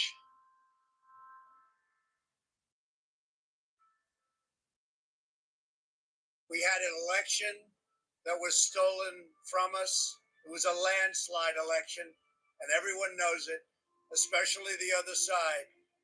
But you have to go home now. We have to have peace. We're going to end it there with that video. And I'm going to go back to the indictment. After Mega done tore up the whole Capitol, now Donald Trump want to say, you need to go home now. We need to have peace. You incited those people to go out there, Donald Trump. That's why this election, we're ready for whatever you're going to try. We know your soul is a dark soul and that your supporters are pathetic like you, Donald Trump. They would do anything to steal the election like you tried to steal the election January 6, 2021. You tried to steal the 2020 election. It didn't work in your favor. So you got pissy with yourself and your depends. So we're going to continue with reading the indictment that Jack Smith laid on Donald Trump, telling all the things that he did, how he tried to convince Mike Pence to break the law so he can take over the White House, which President Joe Biden won. He won. Donald Trump never won, MAGA. Never. And y'all went out there and destroyed a whole building. And in your sick mind, you convinced yourself, we just want to talk. If you just wanted to talk, why were you busting out the windows? Why were you tearing up things? Why were you destroying paperwork at the Capitol? That's not talking. Why did you have a noose? Why did you have rope? You have no purpose in life. You are losers. Losers do things like this. You are terrorists, MAGA. You are a terroristic group. You care nothing about this country. You are a danger to America. MAGA, you are a menace to society. That's who you are. I'm going to take a sip of water and I'm going to continue reading this. I would not be able to read it all, but I had to show y'all those videos so you could visualize what I'm reading to you. Just me reading is not enough. Okay, meeting with the Michigan legislators. The defendant, November 29th. The defendant is who? Donald Trump. The defendant's November 20th Oval Office meeting with Michigan state legislators was private in nature. During the meeting, the defendant raised claims of election fraud in the state related to, specifically, and to only his own election. The legislators explained that the defendant had lost not because of fraud, but because he had underperformed with educational female voters. And that's what's going to happen this year, this election, 2024. Although the meeting took place in the Oval Office, as did many unofficial campaign meetings in which the defendant Donald Trump participated in the post-election period. A close examination of all of the other circumstances surrounding the meeting makes clear that it was a campaign meeting. The defendant originally initiated the meeting through RNC chairwoman P39, a private and partisan actor, and then followed up with himself as P37 and P38, both fellow Republicans and strong political supporters of the defendant, who Donald Trump. At 2340, although the defendant did not specify the topic of meeting in advance, both P37 and P38 assumed correctly that the defendant Donald Trump wanted to see them to discuss claims of election fraud related to his own race. Notably, the defendant Donald Trump did not include the meeting invitation other Michigan officials who held positions more relevant to the election and certification, the governor and secretary of state, but who were not Republicans. At the time, public interest and alarm were picked by his news at the defendant was meeting with legislators from state where there were pending election disputes, where the government had not yet signed a certificate or assertment. And the White House declined to state the topic of meeting. During a press conference on the morning of November 20th, White House Press Secretary Pete 60 was asked about the meeting and claimed this is not an advocacy meeting. There would be no one from the campaign there. He routinely meetings with lawmakers from all across the country. P60 claim was false. Over the course of the meeting, the defendant Donald Trump dialed in both P39 despite her request to not participate. And Co-conspirator 1, the defendant's chief of staff, P21, was present for at least part of the meeting. Besides P21, who, separate from his chief of staff duties, assisted the defendant, Donald Trump, with campaign-related logistics. No other executive branch staff joined the meeting. In fact, according to P9, he had White House counsel P59 wanted no part of it. P37 and P38 had expected the defendant was focused on his own vote count in Michigan and on claims of fraud that related only to him. Co-conspirator 1, a private campaign attorney, then dominated the rest of the meeting with a monologue of false claims and fraud claims. The only reason that there were topics of conversation other than the defendant, Donald Trump's claims or election fraud in his race was because the legislators, on their own initiative, brought them up, including presenting the defendant, Donald Trump, with a letter on C-19 that had prepared specifically to some things to talk about other than the defendant's unsupported election fraud claims. An official portion of the meeting about which the governor does not intend to elicit testimony at trial. The legislators then took photos with the defendant, Donald Trump, and then the meeting ended after P21 took the group on a tour of the White House. As planned, after the meeting, P37 and P38 released their statement that publicly disclaimed evidence of outgoing determinative fraud in the election in Michigan. The statement also specified that P37 and P38 had raised with the defendant issues related to Michigan's need for federal funds to fight COVID-19. When the defendant responded to the legislator's public statement in a tweet, the private nature of that message sent as candidates seeking to overturn the results of his own election. We will show massive, unprecedented fraud. Further demonstrate the private nature of the meeting it concerned. In addition, it was one of 6 retweets and replies that the defendant, Donald Trump, sent over an approximately 13-minute period. Donald Trump sent 60 retweets and replies. Oh my God. In 13-minute period. All of which were focused on allegations of election fraud in his own race. Notably, the defendant, Donald Trump, did not conduct similar meetings in this period with legislators in states where he had won or even where he had lost by large margins. Nor did he seek a meeting with Michigan officials, the government and the Secretary of State, who could have provided him with information about the integrity of the election.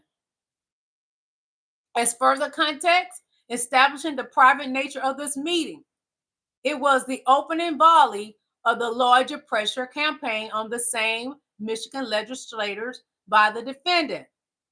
His co-conspirators in his campaign, for example, days after this meeting, co-conspirator 1 sent text messages intended to urge P37 and P38 to help overturn the results in Michigan.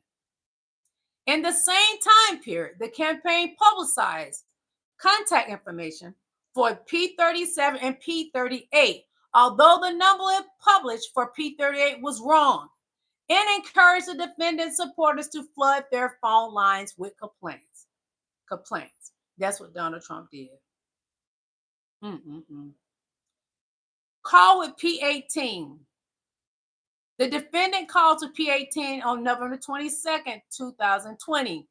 Also was unofficial, along with his private attorney. The defendant, Donald Trump, made the call in capacity of a candidate and presumed pressured P18 on electoral matters over which neither the defendant, Donald Trump, nor P18 had an official role.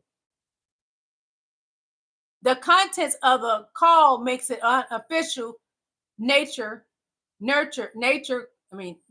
clear. The defendant placed a call to P18 along with conspirator one, his lead campaign attorney, and no White House officials participated in the call. Sorry, y'all, my throat hurt. And in fact, co-conspirator one did most of the talking. The defendant Donald Trump and co-conspirator one was singularly focused on fraud claims that affected only the defendant and did not raise any other races in Arizona. And the content of the call confirmed it was unofficial. The defendant, Donald Trump, and his private attorney, XP18, the defendant's political ally, to take steps to replace Arizona's legitimate electors with illegitimate ones for the defendant, Donald Trump. A step that necessarily only affected the defendant's race out of all the races on the same ballot. The call must also be viewed in the larger context of pressure campaign the defendant Donald Trump and his co-conspirators put on P18 and other Arizona officials. Immediately after speaking to P18, the defendant and co-conspirator one spoke to Arizona State Senate President P61 a week later during the hotel hearing. Co-conspirator one and P12 failed to bring the promised evidence and instead admitted, we don't have the evidence, but we have lots of theories. When P18 publicly announced that he would not take extra legal action on the defendant's behalf, the defendant Donald Trump, P19 and the defendant attacked P18 on Twitter. Anybody that would not lie for Donald Trump and commit crimes and use false electoral votes, Donald Trump would bash them on Twitter. Then days before January 6th, co-conspirator 2 made another attempt to convince P18 to act in contravene of the law and his principles.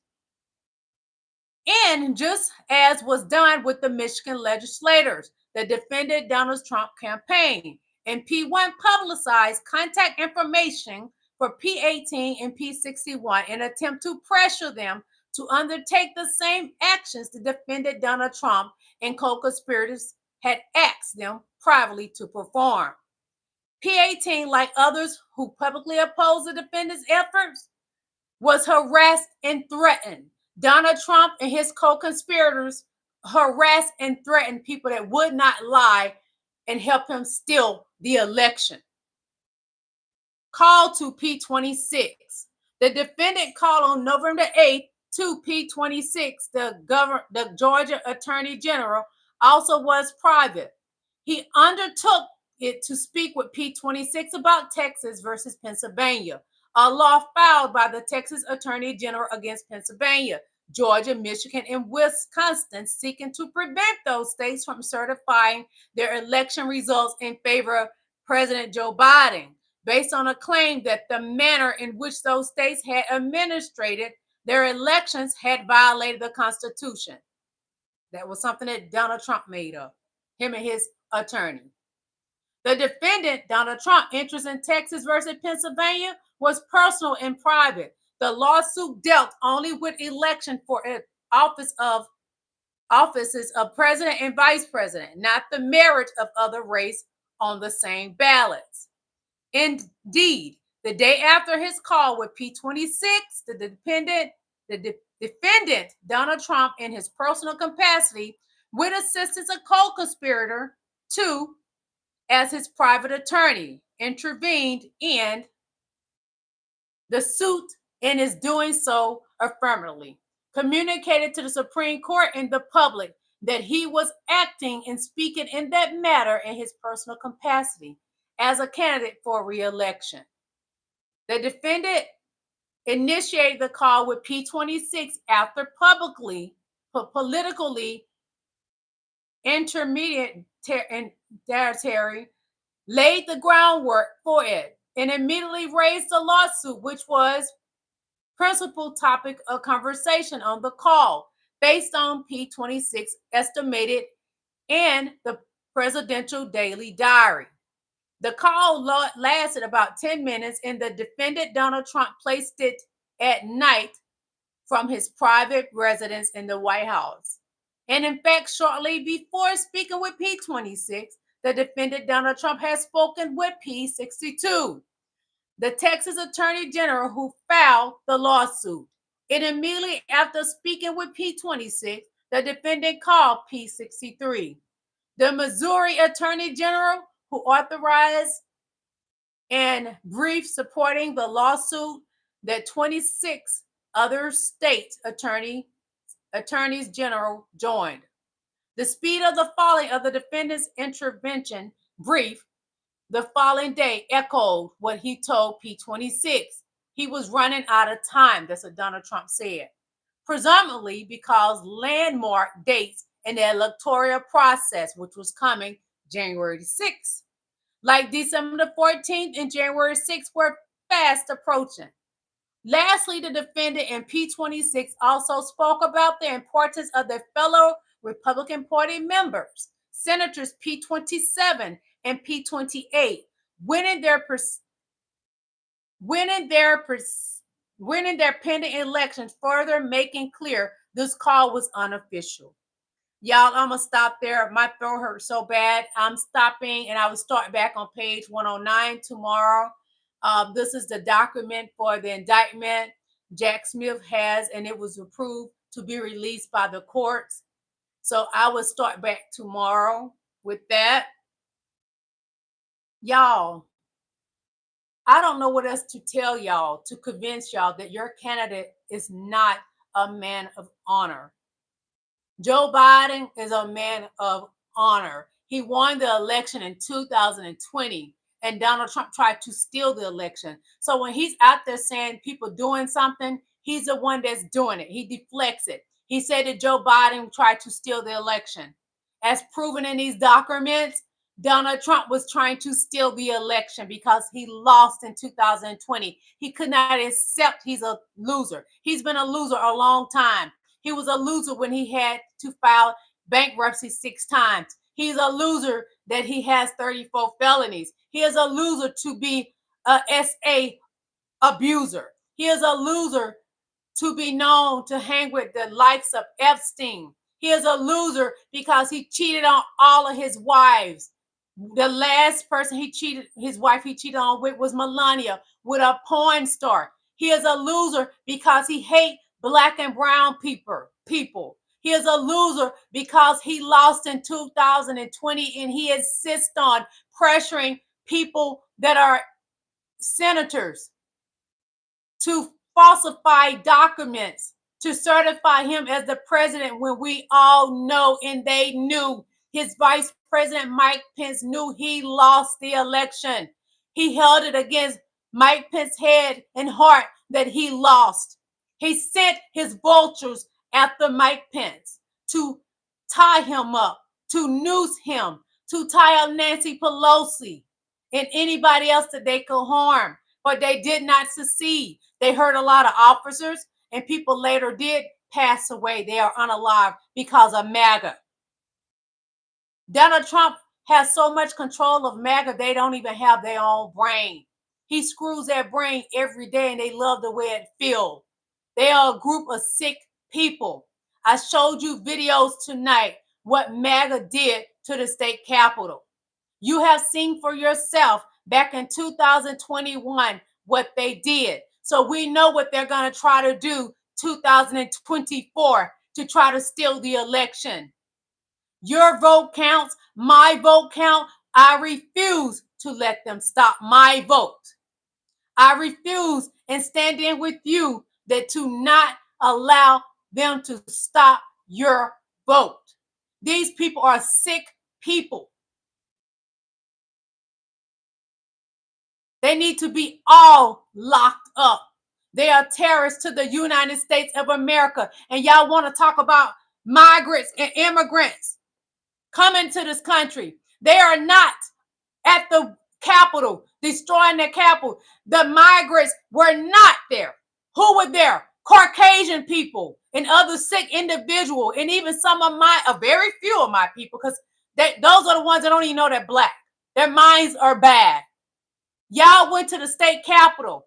The immigrants, Haitians, were not at the state capitol. They did not destroy a whole building. That the Haitian people did not have intentions on hurting Mike Pence. The Haitian people had no intentions on hurting Nancy Pelosi nor Chuck.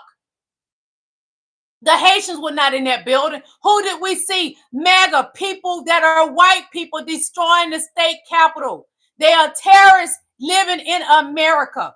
They are a danger. They are a menace to the American people.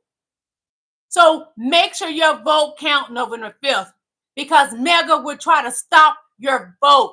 They are a group of criminals. MAGA are terroristic people. Keep your eye open for the terrorists that live in this country. They are not the migrants. The migrants are not the people that went and did that on January the 6th. There are people that got everyday jobs in this country. They are bitter. And that leader told them to go down there and do what they did. He promised them he would be with them, right along with them. But Donald Trump was somewhere eating a good meal while MAGA was out there destroying the state capitol. He was sitting in the Oval Office dining room, watching on television what was going on, tweeting. He put tweets out against his own vice president. That is the evidence used against Donald Trump. Donald Trump is a terrorist living in the United States of America. How did this happen again, where there's a man that did these crimes running for president? If it was President Obama, it would have never happened. My black people, we were sitting at home watching this, watching the Caucasians destroy this country. If this country is destroyed, it is not because of Mexicans. It is not because of black people. It is not because of Haitians. It is not because of the Haitians living in Springfield, Ohio. It is because hateful, racist white people. That is who is because. It is white people that are for VP Kamala Harris. They know that some of their people are sick-minded individuals. They are willing to hurt innocent people. So watch out November 5th, because MAGA are willing to destroy innocent people that haven't done anything to them. When y'all went and destroyed the state capitol, some people hadn't done anything to you. Why would you go hurt people that haven't done a thing to you? You're sick individuals. You are criminals. You are a terroristic group. MAGA should be shut down by the FBI because they are a terroristic group. MAGA is a menace to society. They are people that work at these everyday jobs. They are dangerous people. They're nurses, doctors, hillbillies living from the Caucasus Mountains down to Tennessee in the trailer parks. That's who MAGA is. MAGA, you will not stop our vote. Kamala Harris will win November 5th. What are you going to do? You're going to try the same stunts again and get locked up like a vast majority have gotten locked up? Why would you risk your life for a man that's sitting up eating steaks with his fat, pissy depends? He's not thinking about you. Donald Trump is a danger to America. He does not mean this country any good. Donald Trump is a menace to society. He is a danger to American people. He's a poison to this country. MAGA is a poison to this country. MAGA are terrorists. They are a terrorist group living in America. MAGA, you are a danger. You should be arrested and thrown in prison for the rest of your life. Look at Tina Peters. She has 9 years because of what? Doing dirty work for Donald Trump. Wings high. It's show that you're a pathetic human being. You are a terrorist too. You are a terrorist to this country. John J. Doe, you are a terrorist to America. You are a terrorist to this country. You should be locked up because you probably was out there January the 6th. You should be locked up and the key thrown away forever. Wes Hosley Anytime somebody call a white person a racist, you get pissy in your depends and get mad. It's true. Your ancestors was racist. It run in your blood. You are a racist group. You are a terrorist to this country. Host painter, you are a terrorist to America.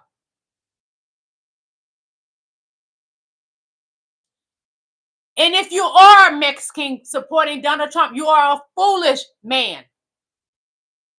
AC said, hey, they're helping their, I know, AC, they're sick. Jeff, when Kamala Harris win, y'all said y'all gonna lead this country. Bye. Bye. Born and raised here. Some of my people that are Native American were here before you racist people came here and stole the country. Yes, they're my people.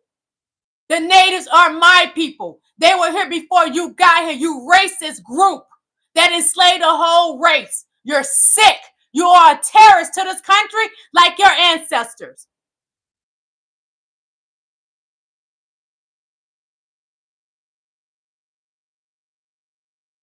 I have read to you most of the indictment that the great Jake Smith put out about Donald Trump, letting you know what he did, trying to steal the election. But then he went out and told his sick people that Joe Biden was trying to steal the election when it was him the whole time. Donald Trump is a terrorist.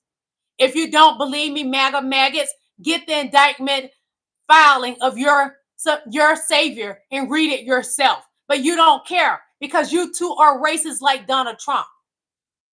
And any brown people following up behind Donald Trump, you are a complete fool.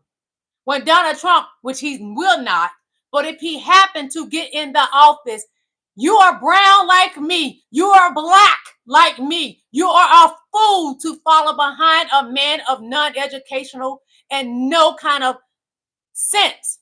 Donald Trump is a pathetic, malignant narcissist, in my opinion. Anybody that did what he did are sick in the head. MAGA is sick in the head. What y'all did was pathetic and showed that you are low vibrational people.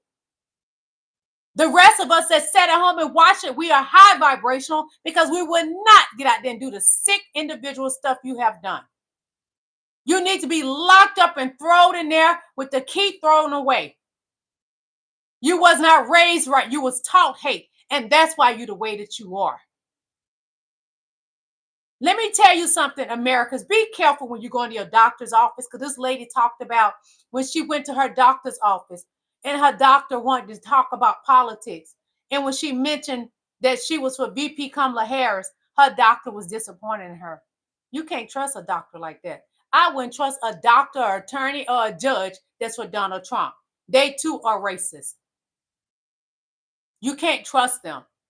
Anybody that's for Donald Trump, they are terrorists. I don't care what color you are. There's black people for Donald Trump because they have a problem with the immigrants, the migrants coming here. But the migrants were not tearing up the state capitol. The migrants were not macing the police with WD-40.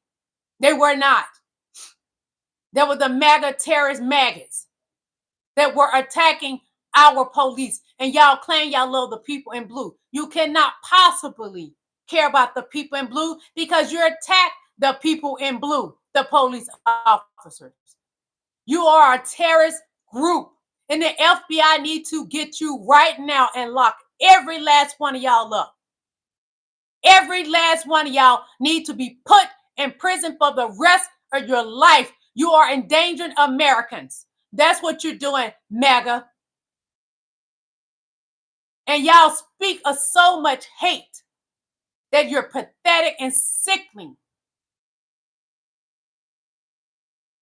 And to choose a man like Donald Trump to be your savior over Jesus Christ, you're no longer, you don't exist.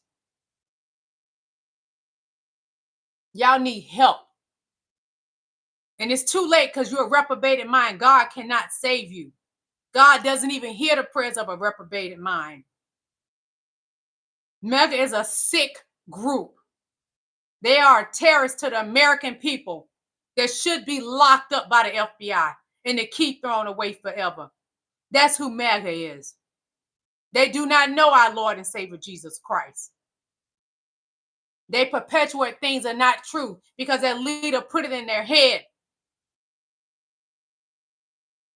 MAGA don't even have a purpose in life. Following up behind Donald Trump, you cannot possibly have a purpose in life. You're low vibrational. And low vibrational people would do anything. They will harm anybody. They have no soul. They sold their soul to Donald Trump.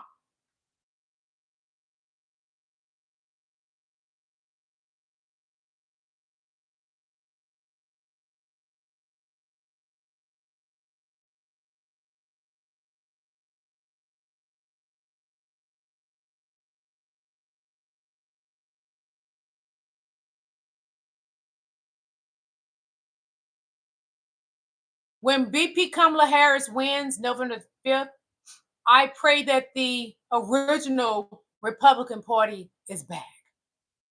And I know there will never be another MAGA party because Donald Trump will lose. MAGA, y'all said y'all, if VP Kamala Harris wins, y'all gonna lead the country. Bye. You're terrorists. We don't want you in our country. We do not want terrorists living in America. And y'all like to say that the Muslims moving here are terrorists. No, they were not at the state capitol destroying the state capitol. Nor was Mexicans at the state capitol. Nor was the Haitians at the state capitol. Nor was my people at the state capitol. Only mega maggots of the Caucasus from the Caucasus Mountains were at the state capitol destroying the state capitol. MAGA is a terroristic group that needs to be locked up by the FBI. It needs to be federal. Yes, on a federal level. They are a danger to the American people. That's what MAGA is. They putting this country at risk. They putting American people at risk. That's what MAGA is doing. Wings high. If you're not a terroristic group, then why did y'all go to the state capitol and destroy the Capitol building? Explain that if you're not a terroristic group. You are all sick in the head, and your mama and daddy didn't raise you right. They taught you hate. It's in your blood to be hateful people. You know better. Whether your mom and daddy taught you or not, you know better. You are okay with being a terrorist living in America. MAGA and Trump supporters are terroristic groups. MAGA are terrorists.